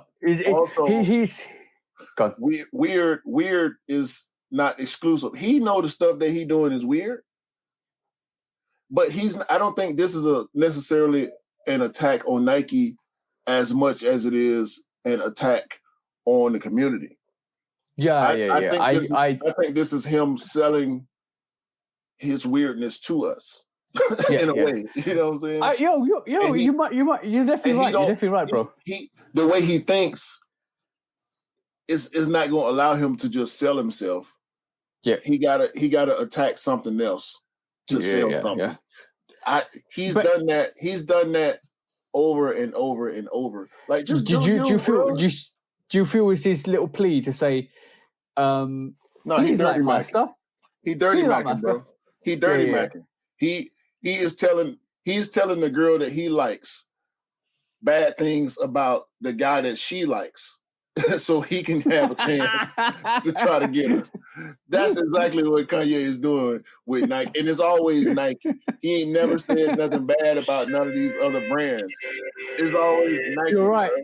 You're right, bro. That's a proper good statement, bro. We are the don't girl. Don't like that guy. Don't like that guy. We are the girl that Kanye has a crush on. And he's telling us, nah, Nike, they keep doing the same thing over and over. You love it. Come over here. I got something new for you to see. I got something new for you to try. You know, like, come on, bro, get out of here. They got that Mercedes. I got this Lambo. Yeah. That's what he's doing. I got the new car over here. He got a clean old car that everybody loves, but come look at this new car. I got spinners on my rims. I got spinners on my rims. Yeah, he got spinners. Nike got regular rims, and he got spinners. That was a good observation, bro. That's a definitely good observation. You know what? It's a multitude of. I don't think Kanye's dumb. The statements like this he states the obvious, yet he dirty macking as well at the same time. Mm-hmm. So he's and let's be honest, like the 350 range, the Yeezy 350, like it came out in like the first variation came out in 2015. So and he hasn't dropped those variation 1 350s at all, bro. I'm telling everybody that sneaker is meant for a special occasion. When they release those variation 1s, it would be for a special occasion. I'm talking about a special collaboration. I'm talking about a special time and place. If Yeezy start to die, those variation 1s are coming back out, because if you see a collaboration with them, it's a good thing. If you see them release those 350, those Turtle Doves, all of those variation 1 350s, you know there's problems. Do you know there's problems if it's just a general release? Because like this is the 350 is Kanye's bread and butter. Like that's his bread and butter. And that is like the Jordan 1. And the 700s. So those like the 700 you can compare to a Jordan 4. The 350s you compare to a Jordan 1. They will release pairs and pairs and pairs and pairs. That's the bread and butter of the Yeezy brand. That is the bread and butter of the Yeezy brand. And if you think that they're going to stop doing that, they're not. They're not, because he's established that range. He's tried some ridiculous sneakers, like the foam runners. The foam runners hit, the slides hit, because they people love them. People love them. Look, if you looked at the foam runner when it originally came out, you'd be like, what the hell is this? It's like you. I got one question for you. Exactly. But because if it wasn't anybody else rather than Kanye, that's the statement that people would have made. But Kanye did it. Everybody loved it. Slides did it. Everybody loved it. But he's always gonna have sneakers that don't hit the 380s. The what they did with the 380s. I think the 380s in future that will hit with people. Right this moment in time, the colorways that came out, what he did with 380 don't hit at all. And people bought them, people wore them. I've seen a good number of people wearing 380s, but they're nowhere near as hyped as the 350s or the 700s or even the some of the boots. But his new boots, the knit runner boots, the knit runners themselves, I haven't seen people really wearing them like that. Yeah, because he's learned that the knit runners. Let's see the knit runners cross on there at the moment, because he's learned from his mistake. Because what he's done with the knit runners, he's made really, really hard to get. Like the zebras, or like the 350s when they first came out. The 380s, and you can get them in stores. You can go and pick them up. They were easy to get. Like when your new model came out, it was easier to get. So in retrospect, the knit runners now, he's made really hard to get. He's made them really high demand on them. So when they release pairs now, people will just instantly pick them up because there's hype behind them. They're limited. There's resale behind them. People will just pick them up and they'll sell. And this is why they will sell. And it's just the evolution of the foam runner anyway. But they will sell because he's made them super limited, and he's brought the hype back behind them. If you'd done that with the 380, we wouldn't see this. We wouldn't see the scenario. So Kanye's quick to learn. He's very quick to learn. But he's doing all that. He's saying all that, right? But these are sold out. Yo, human race is coming back, bro. Human race is coming back. They sold out in every colorway on Adidas official website, right? Yep. I'm not gonna check resale or anything like that, but I'm showing this to make a point. When was the last time you saw Kanye, or have you ever seen Kanye wear an Adidas shoe or rock some Adidas merch? Well, he rocks a Yeezy. He's got his Gap range. He's got his Yeezy Gap range. So he's rocking way more of his Yeezy stuff than he is Adidas. But you can classify that as Adidas stuff, though. Really? Why won't he wear Pharrell shoes?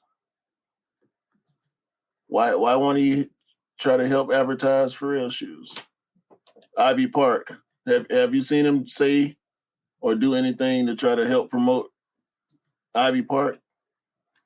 All this new, different, innovative stuff that Beyonce got going on. Have you seen him do that? Have you seen him endorse or try to have any of the Adidas athletes endorse any of his stuff? No. Have you seen him endorse Bad Bunny?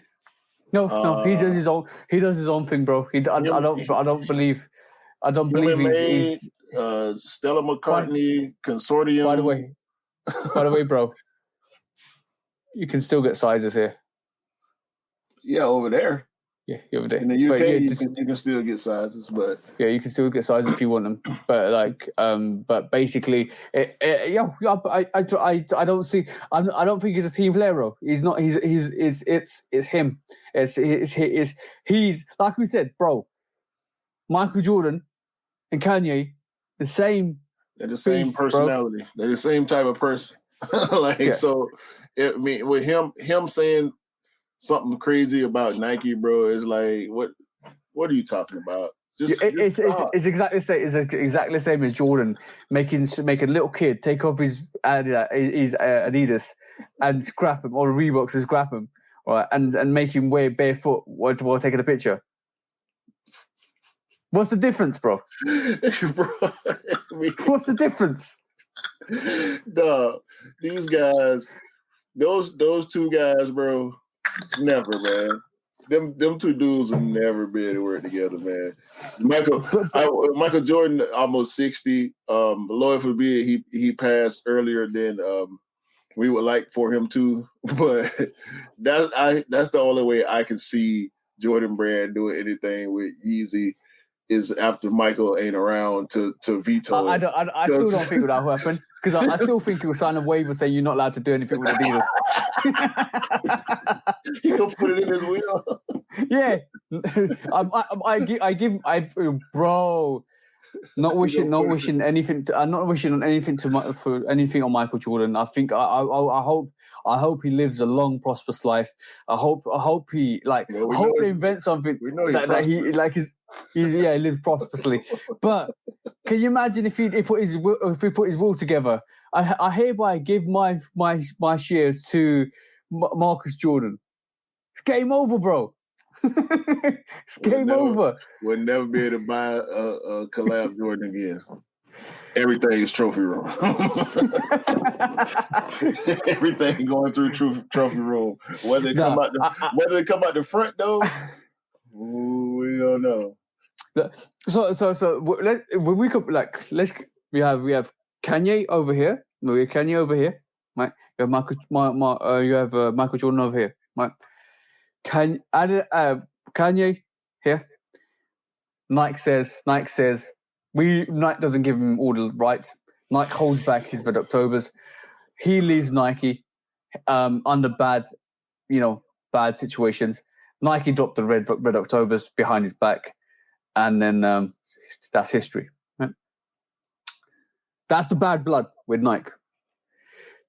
Jordan rookie year. I want Adidas. Please please Adidas sign me. Adidas like why we want this black American to head our basketball range? We don't like that. Bit racial, but basically we want to group him with all the other basketball players. Bad blood. He joins Nike and history. Both stories very similar, aren't they? Same person, bro. Same personalities. Same personalities. So when you look at it in retrospect, they say things out of hatred. Jordan will say things to Nike, to Adidas out of hatred because of what happened to him in 1984, 1985, right? Yeah. And Kanye will say stuff to Nike out of hatred because they dumped him and they dumped him and they released the Red Octobers. They dumped him. It wasn't a mutual breakup. No. So because it wasn't a mutual breakup, he's dirty macking. Any new girl that Nike gets that he ain't got access to, here comes the dirty mac. But the worst thing is that you know how when you do it, man, you check out the competition. That's what he's doing. Look, you check out the competition. You wear some of his looks. You wear some of his styles. You wear some of his clothes. You want to make yourself him, so you feel more appealing. Well, can you wear some Nikes? Can you wear some Nikes there? Can you wear some merchandise? What's the difference, bro? Like, you are right. You're 100% right, bro. Listen. He's dirty macking. McDonald's don't diss Burger King on commercials. Burger King was dissing McDonald's because McDonald's is the top dog when it comes to fast food burgers. So Burger King had the king, doing stuff, not talking. Obviously, we never heard the king talk, but they was doing a little dirty stuff, taking shots at McDonald's on commercials and stuff. That Kanye is Burger King. Nike. What an analogy, bro. Nike is McDonald's. Nike and Jordan is McDonald's. Kanye and Adidas is Burger King, bro. And so Kanye doing this. He's scoring. He's the scoring X.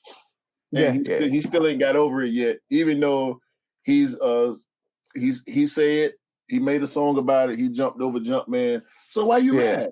If you really jumped over Jumpman and you making all this money and you're doing so well, why does this company's name stay in your mouth on a regular basis? If they don't want to work with you, you can do whatever you want to do. Why is he so obsessed with working with them as a company? Like, if you want to wear their shoes, you can do whatever you want to do. Apparently, Adidas ain't finna get rid of you. Like, you are the bread and butter. You are the face of Adidas at this point, right? Him and what he's done with Yeezy, with the Yeezy brand, can't nobody dispute. As much as I dislike most of the stuff that he is putting out with Yeezy, from the clothes to the shoes, I don't like most of it. Okay, it's only the 700 Wave Runner that I would even ever consider having, as far as Yeezy's concerned. Like any Yeezy that's ever come out, I did like the Calabasas. That was cool, but as far as style goes, I just don't like anything that he's put together. Fine, but other people do. Other people love your stuff. They swear by it. That's the way I am with Nike and Jordan. Other people are with Adidas. They don't want to look at a Jordan. They don't want to talk about a Jordan. They're not finna spend their money on it. They don't care what they do. They want Yeezy from here on out. They buy everything, every colorway, just like we get multiple colorways. They got multiple colorways of every silhouette that he's ever dropped. But he keeps mentioning this company. Why? Stay over there. You're great. You're doing well. You say you're a genius and not. Go be a genius, bro. And that's what people do all the time, bro. People do this. They talk so big about themselves, but then you turn around and talk down on somebody else. It don't make sense. Have you seen these jackets, bro? It's horrible. Have you seen people wear these jackets and the fact that these jackets look like okay, cool. I'm gonna show you a picture. I'm gonna show you a picture of the video of him wearing the jacket with the boots. And I'm like, bro, what? No, bro, that's not it. That's not. I'm gonna show you that jacket. When you put that on, some people actually end up looking. I already know what you're doing. I know what you're doing. If you're not like this, they look like Baymax, bro. They look like Baymax. I'm not joking. There's pictures out there when people. I'm talking about if you're slimlined and you wear that jacket, it adds an extra layer. Like it makes you look like 2 sizes bigger.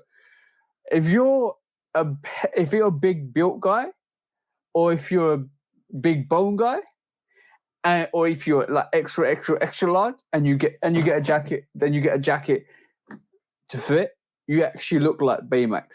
You end up looking like an extra 2 sizes bigger than you are, right? I looked at it, and that's my instant thought.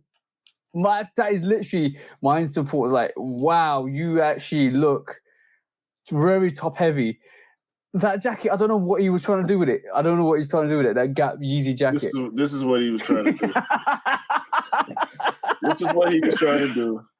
Let's not pretend.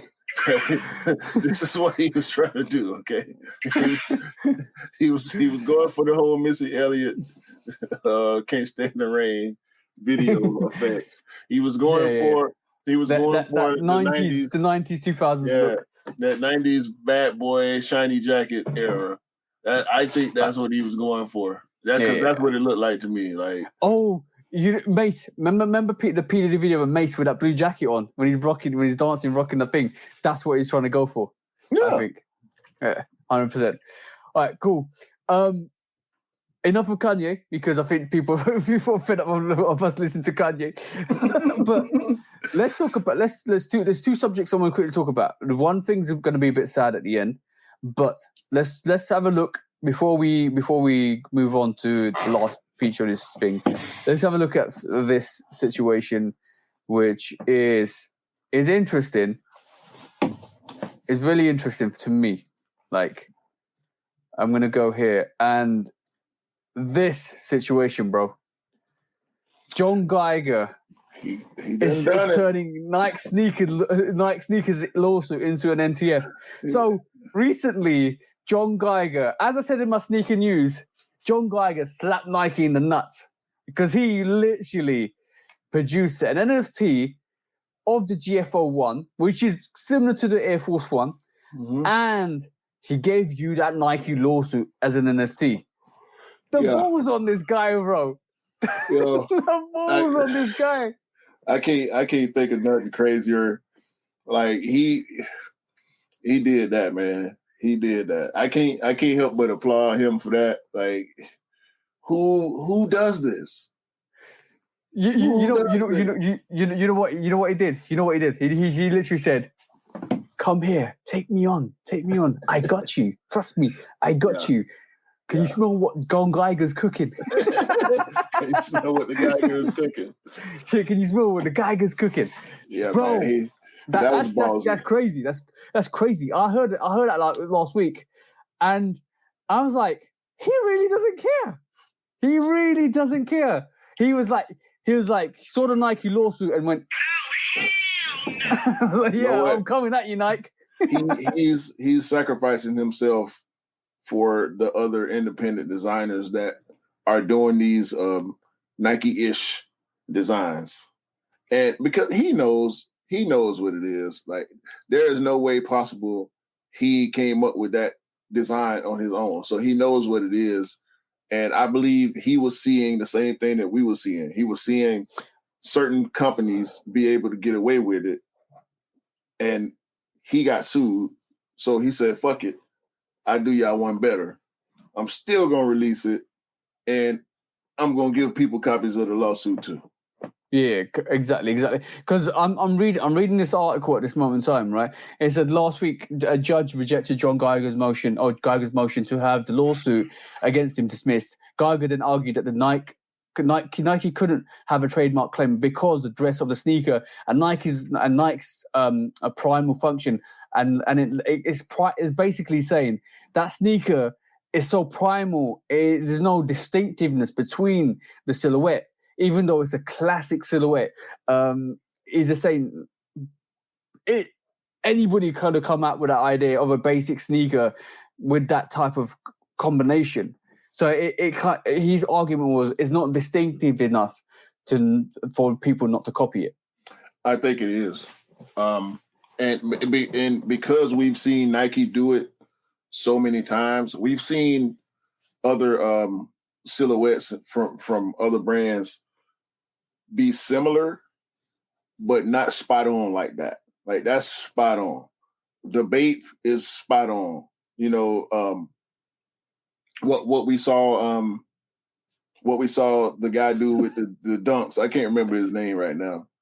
What we see Kai doing, what we see Fugazi and all these other independent designs. They look just the same thing with Amiri though. Yeah. So it's once again going back to that previous conversation we had about it. It's not fair, and he feels like it's not. I think he feels like it's not fair. So he gonna do what he feel. You can tell he's really annoyed because I'm reading the end to the statement. He said he's launched the Discord. He's doing the utmost, bro. He's doing the utmost.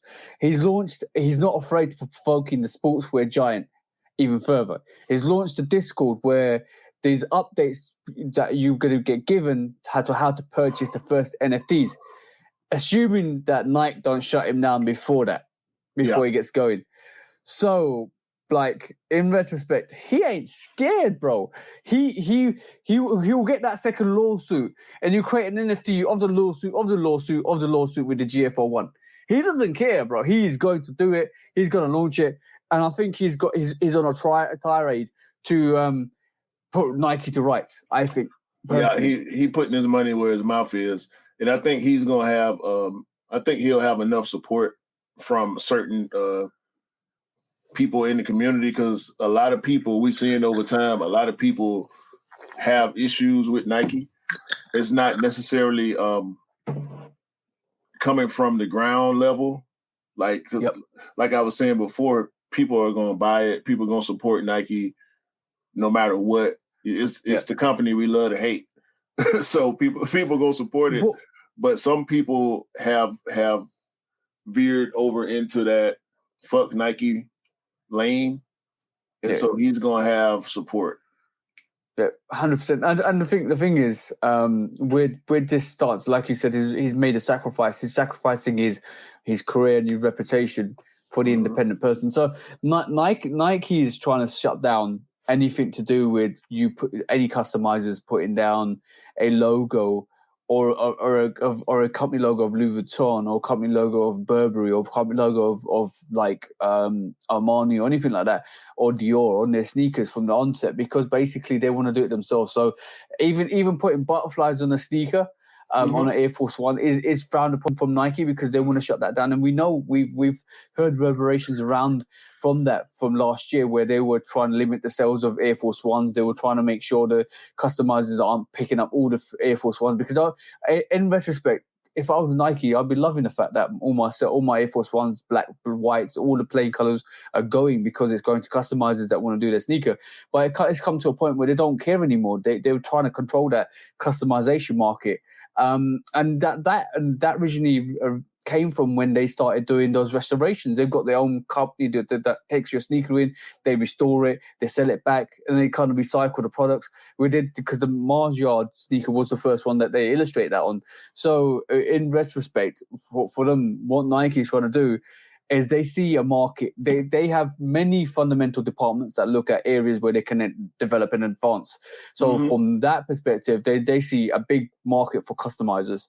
They see a big market for restorations. They see a big market for cleaning. They see a big market for where they are actually looking into different areas of sales, of resale. And this is why when we talk about resale, when we talk about the fact that they have investments, or some companies assume this is massive assumptions or massive allegations that we don't know if are true or correct or not, but there is assumptions, or there is kind of reverberations that some of these big companies have like stocks in gold or StockX or all of that stuff. So that's called expansion, bro. Taking control of the market, cornering the market, taking control of it. So if they can see an opportunity as a big giant to evolve, you will go into that thing. If you're a businessman, or if you're a business company, or if you're a big brand, that's the first thing you do. Is how do you make your company bigger?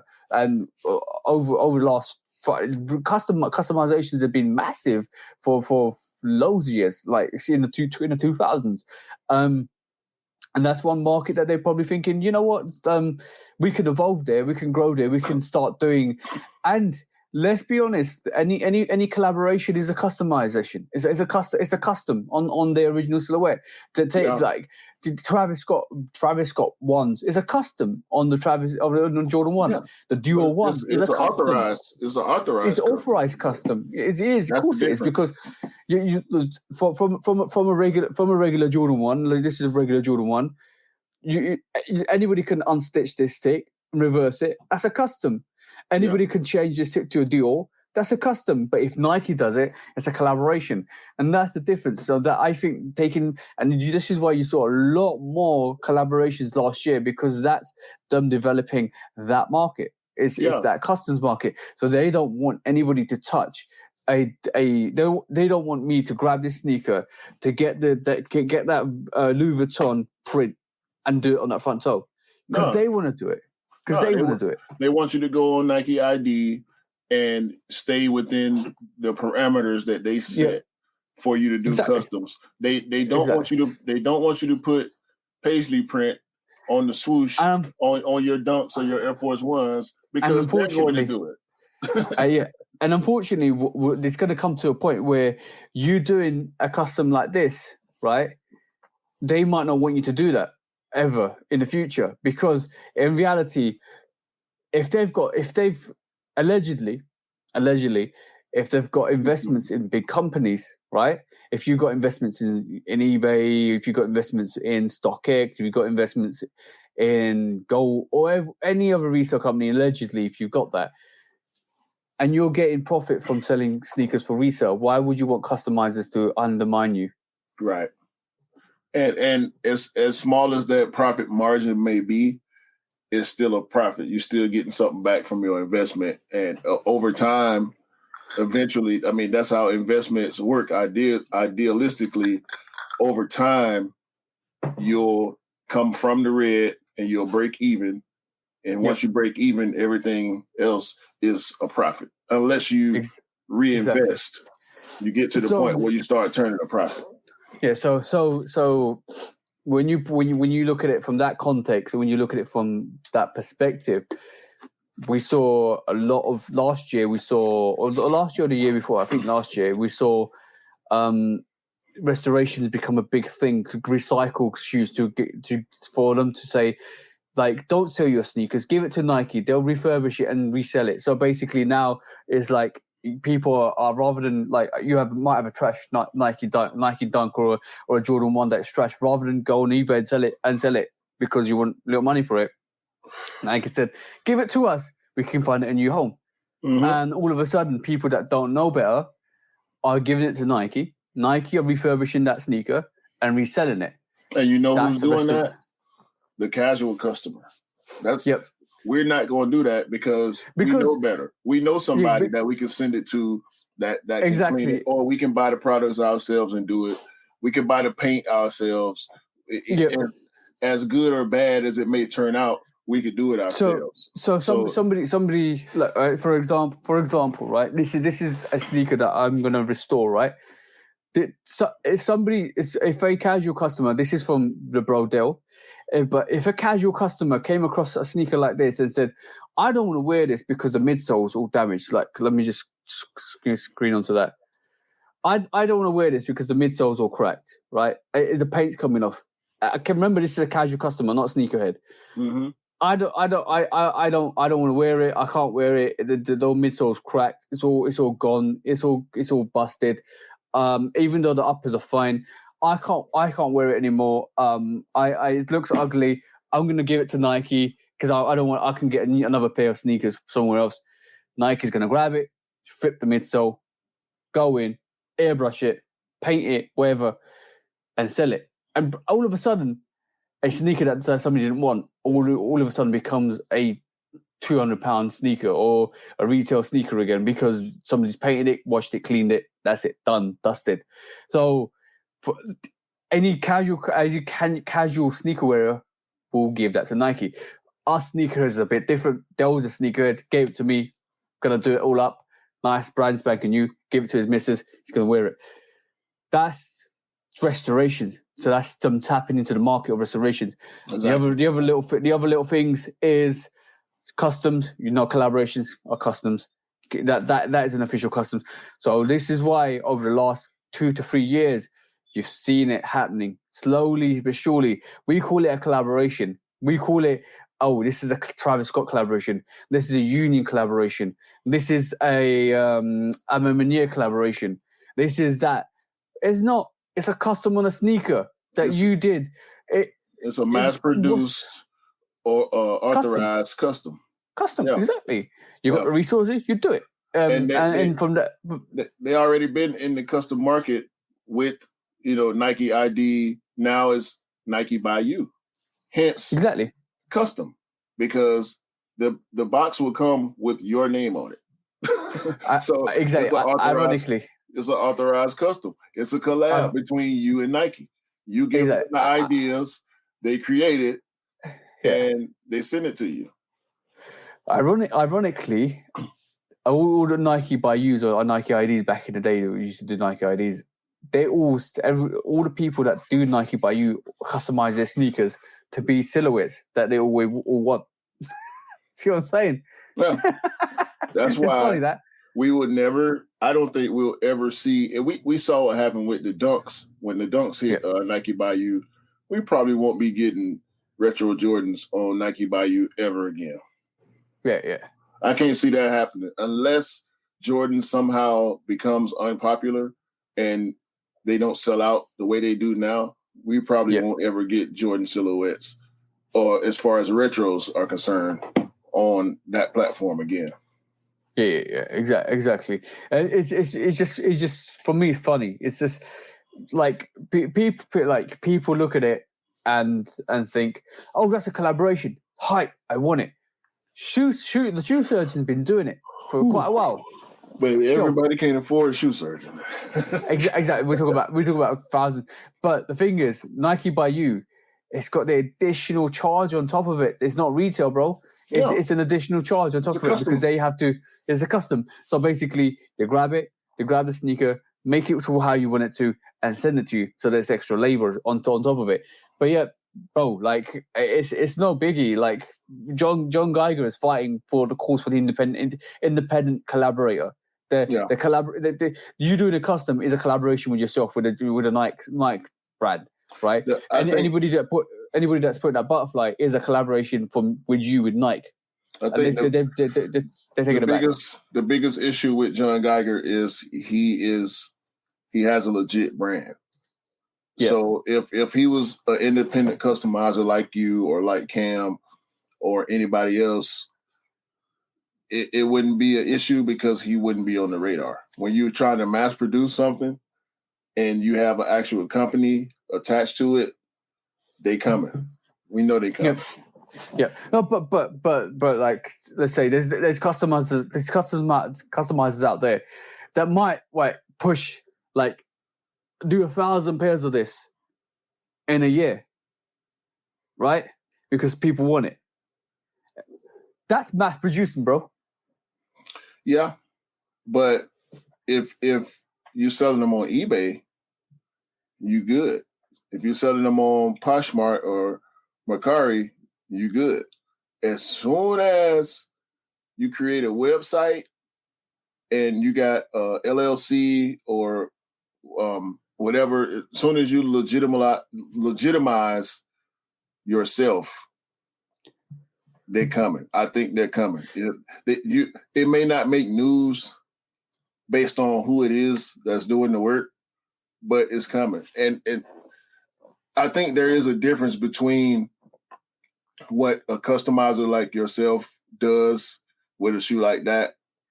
Yeah. Versus somebody like Gieger that's actually changing the logo. Yeah. Versus what was done with the Dunks or what's being done with the Jordan 1 silhouette, the Air Force 1 silhouette. Nike don't want to see that.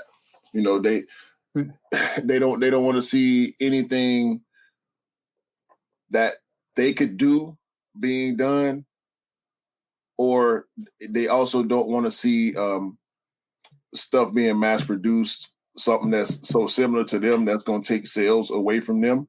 Because we talk about customizers and them wanting to stop customizers from buying, or resellers for that matter, buying white Air Force Ones and black Air Force Ones. They're going to sell. They just don't want certain people to buy them. You know what I'm saying? Because because of what that person is planning on doing. Yeah, but saying that, they might be people that are doing that, and or the majority of their sales are cut. Like, let's just say if all the customizers are picking up Air Force Ones, they all sell out. If you do that, you might take away 40% of your sales. They're gonna sell. They're gonna sell regardless, because especially here in Atlanta, you're gonna see white Air Force Ones everywhere. Guys, in New York, we know how guys in New York feel about white Air Force One lows, and we see rappers and celebrities all the time saying how many pair, like they running through 40 and 50, 60 pairs in a year just because every time they go outside they want to have on a new pair. They're going to they're gonna sell.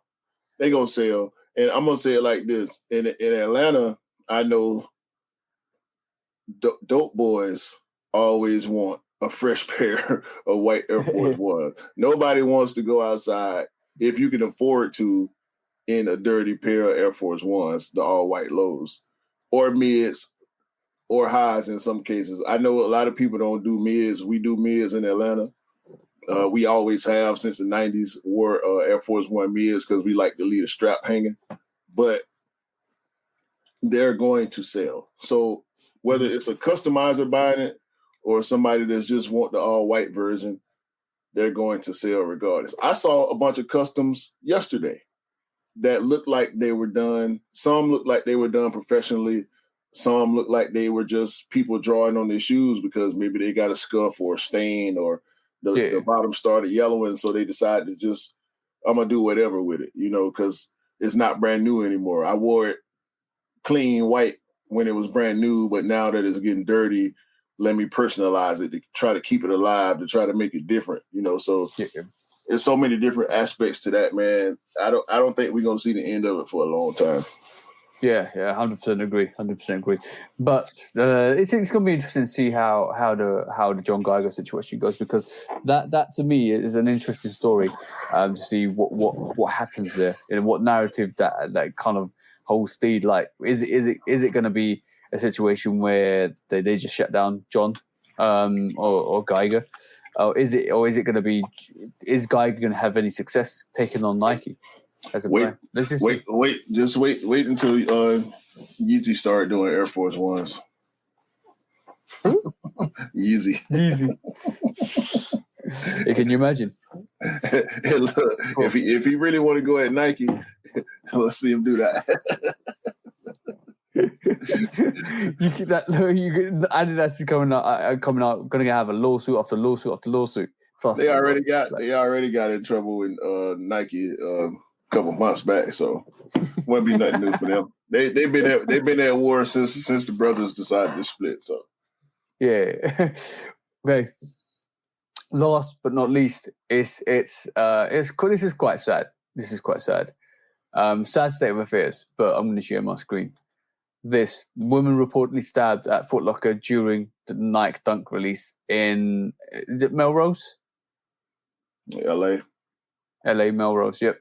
So that situation happened. I think this is the right article. I think sneaker related violence once again reared its ugly head at Foot Locker in Los Angeles. Yep, this is one. I read a bit more into this the other day. This whole situation happened when a lady intervened because I think a kid was was in a line in Foot Locker. She was helping him in this situation, and a person that she knew started to attack her and the kid and stabbed her several times. I think she's okay. I'm not too sure. But it's very sad, and we were talking about this a couple of weeks. This is why we just bring some attention to it. That it's happens. We were talking with Rick about it. It happens. There's the situations, the circumstances. It's about knowing the situation, circumstances. I don't think the woman knew what was happening before it's too late, and maneuvering in the correct way. So unfortunately, this situation happened. It's sad to see.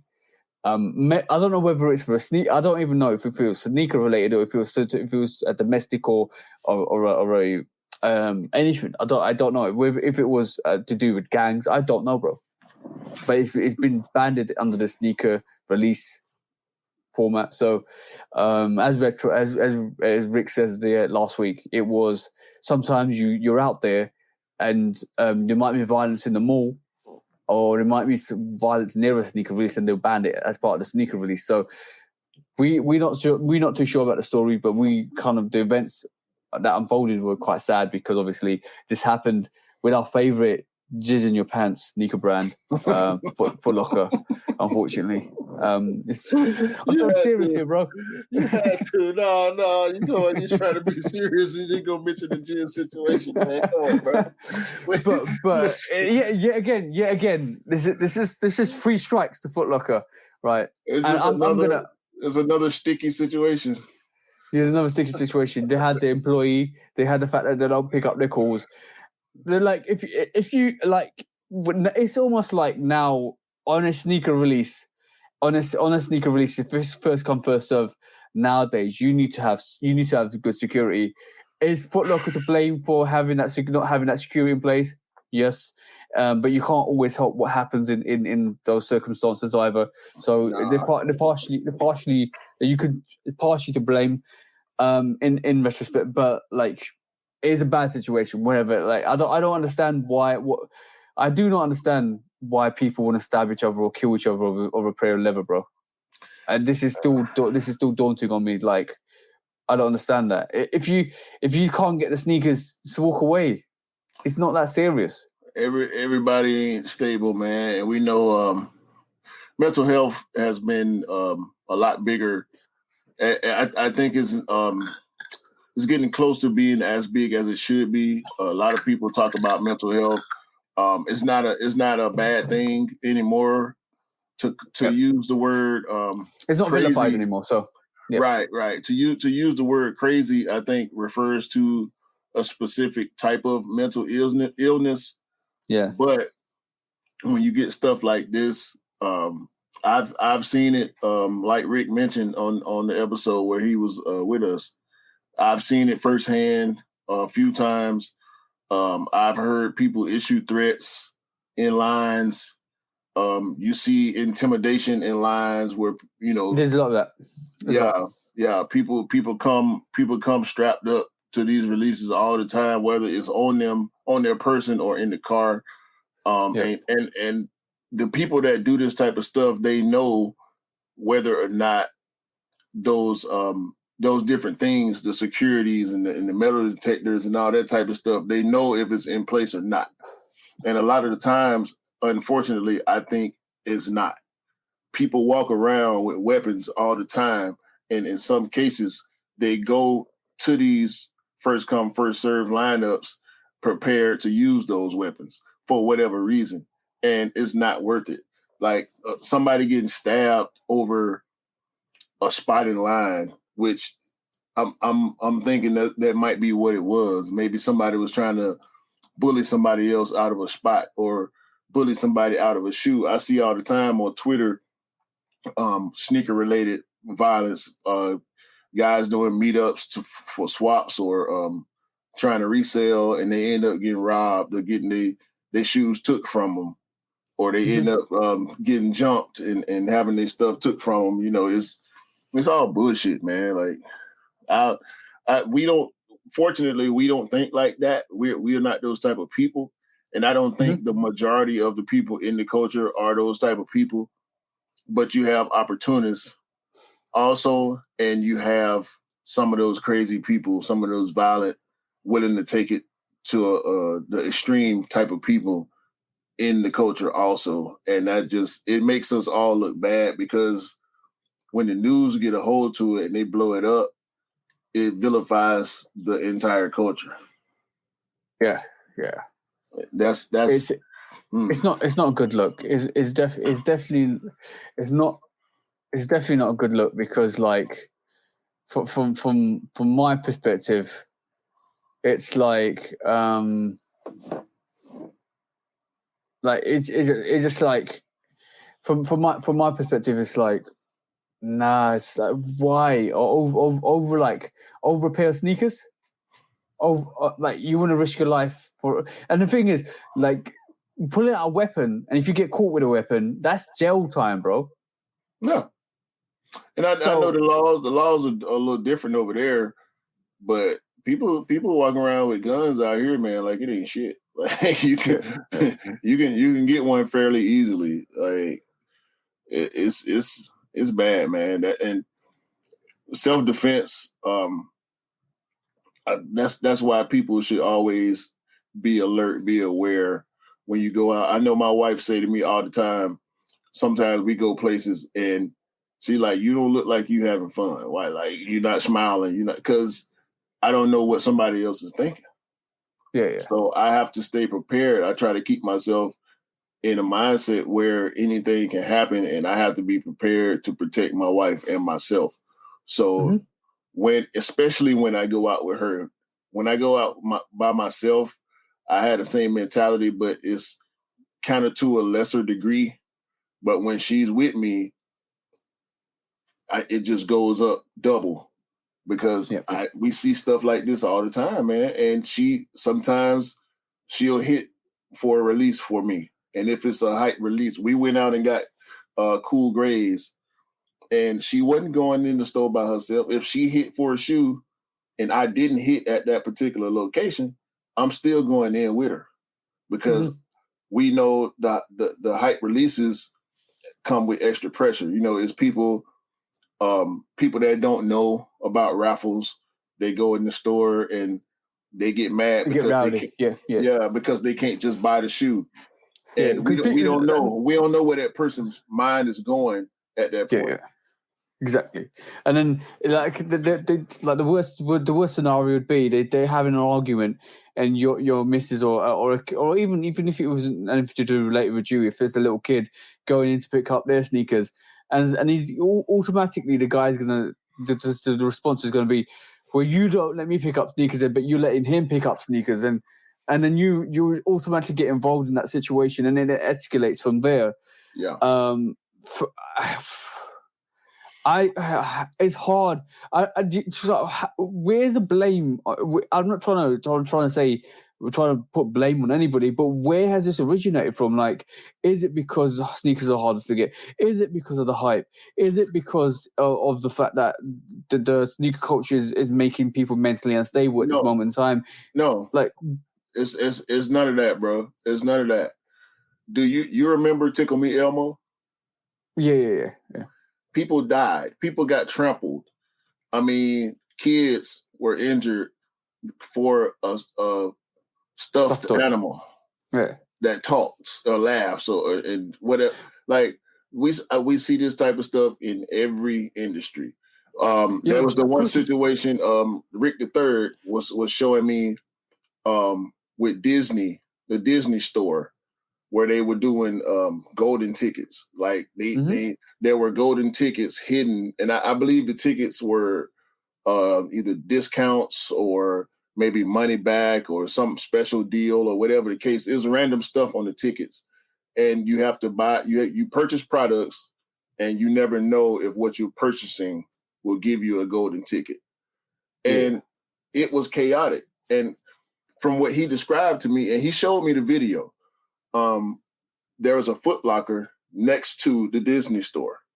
That Foot Locker was doing a release. I think he said it was the Pine Green ones, the 1.0 Pine Greens was releasing that day. And security thought the commotion was coming from the sneaker store just because it's there. And sneaker culture has this stigma, this reputation of stuff like this happening. But you could, a Disney store.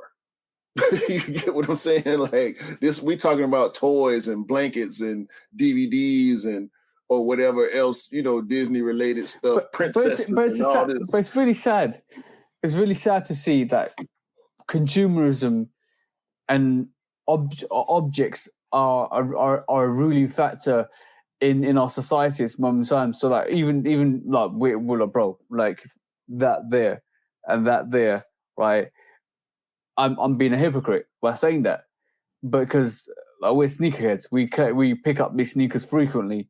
They're still objects, but I think there comes a limit from when you want a sneaker to when you desire a sneaker to when you actually like escalate to a higher level where you need it and you will do anything for it.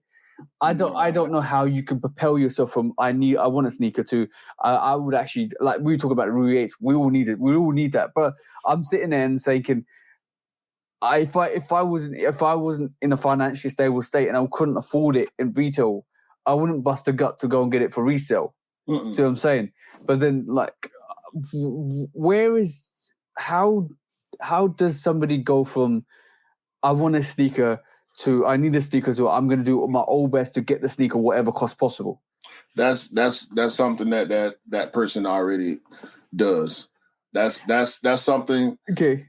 That's a case where that person will use intimidation for whatever reason they see fit. That's a person that don't mind getting violent for something that they desire.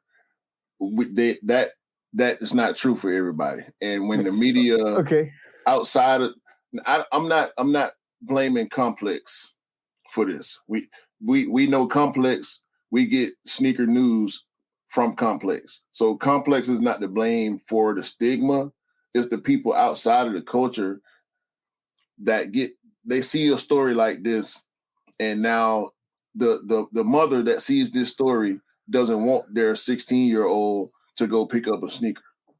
I've seen mothers and fathers in line with their kids that want the shoes, and they in defense mode just like I am when I'm there with my wife to pick up a sneaker. So an additional feature to this, which we forget, is people get well. It doesn't happen in the UK, or I haven't seen it happen in the UK that often, right? But people get robbed for sneakers on their feet, as a casual walk-in. So from my perspective and that's perspective, I have sneakers in my collection that are worth thousands. Mm-hmm. Do I want to wear them outside? It's going to discourage me from wearing them outside because they're worth a certain amount of money. I would have to look to see where I'm going before I wear them. Because if I'm going into a rough area, I'm not going to wear them. Right. If I'm going somewhere nice or a wedding or if I'm going to a social event that's in a nice area, then I probably will end up wearing them. But like this, from a brand perspective, what's the solution? Do they just turn around and say we'll give you all the pairs? Do they sit there and say, well, people are sacrificing their lives? Like there comes a limit where the hype is not positive anymore. It's a negative statement. It's a negative derivative. It needs to be eliminated because in reality, for every action there's a cause and an effect. We know the effect. We know the fact that people get hurt. We know the fact that there's unstable people out there. We know the fact that people will do their utmost to intimidate inlines to kind of cause this, to the effect of this. So what's the cause? And this is the underlining fact. Like we probably like there is probably a department that deals with releases, that deals with branding, that deals with hype. Like, do we just make these pairs more easily accessible to the general public?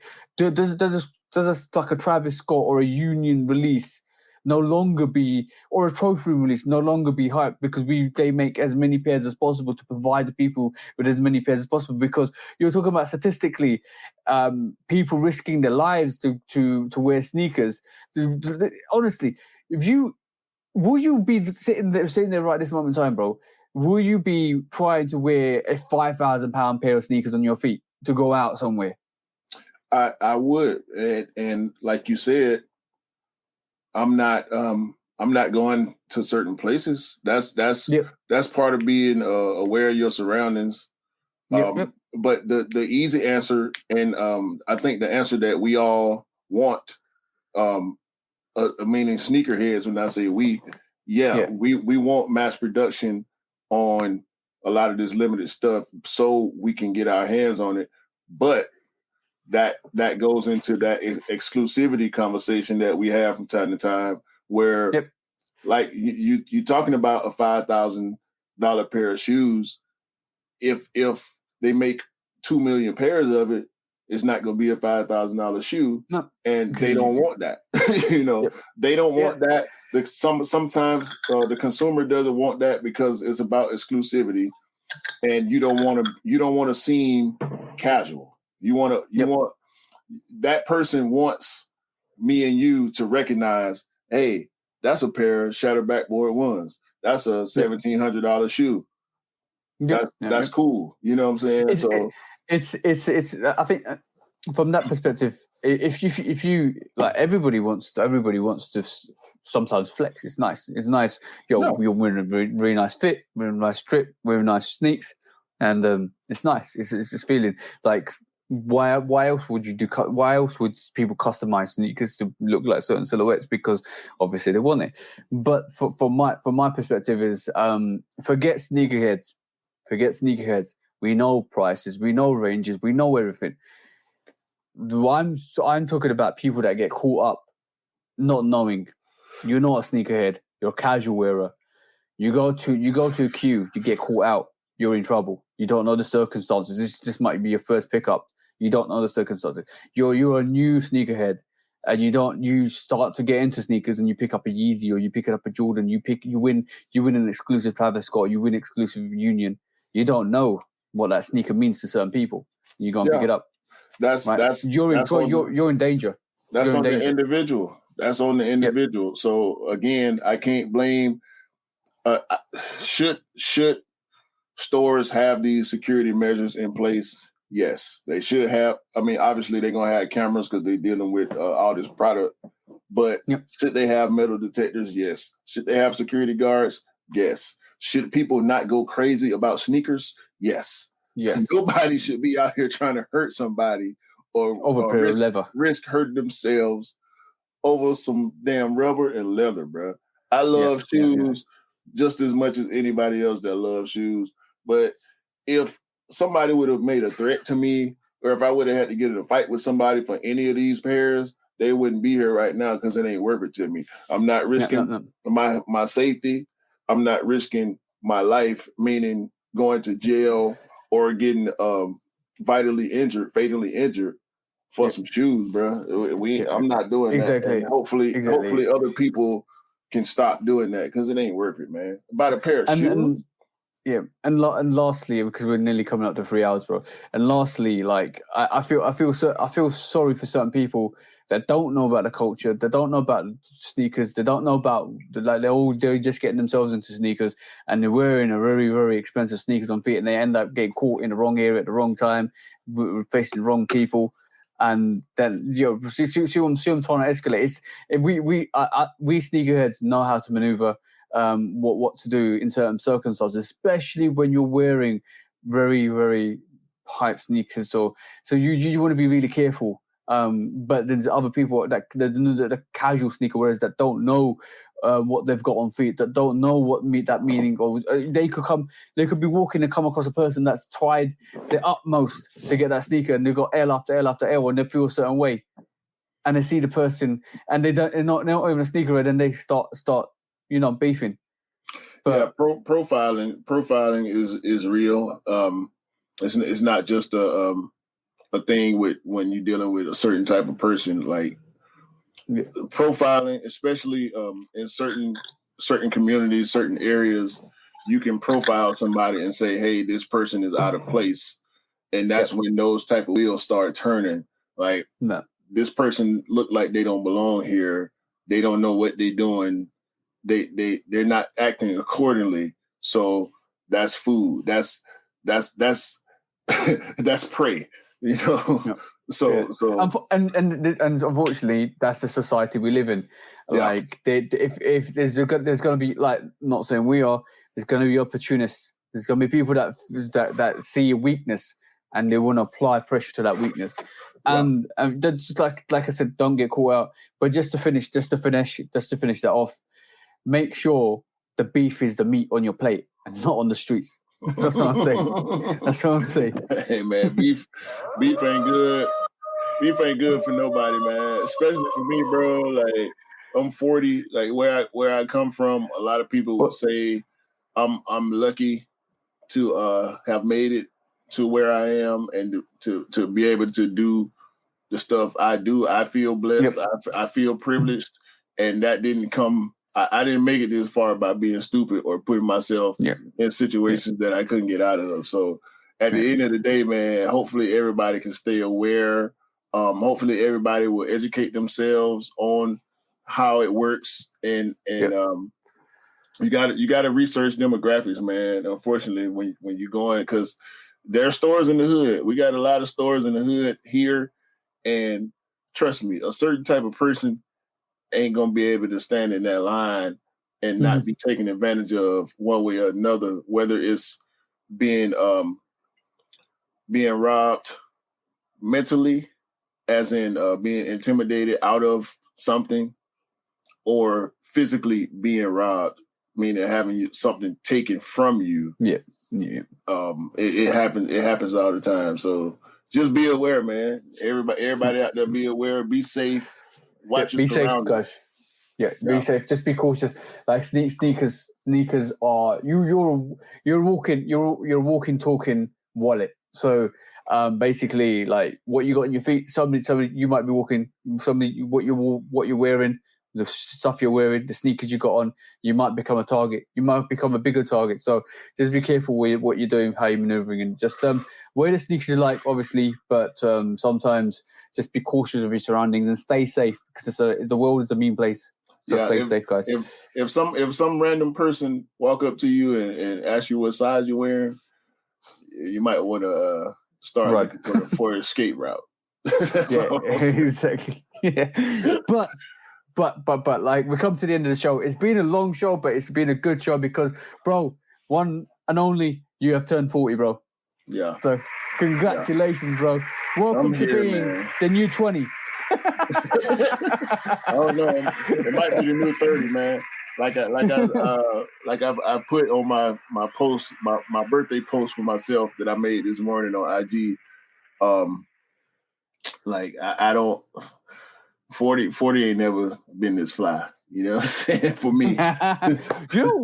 Bro, I'm just saying the new generations, the 40, like, let's just say, back in the 80s, 70s and 80s, 40 was retirement age, right? Yeah. Yeah. Now 40 is the beginning, the new start, the new venture, the new ventures into the world. Because 40, like, let's just be honest, the new 20s is a learning age. Like, when you're 20 years old, when you're 20 to 30, you're basically you're 15 to 20. You don't know nothing. Exactly. And when you're 30, you start to learn, and when you're 40, you are ready to engage. You should be getting it. You should be getting it. But by the time you hit your mid to late 30s into your 40s, you should be getting it, and that's how it worked out for me. And fortunately for us, we are the second, maybe the third hip hop generation.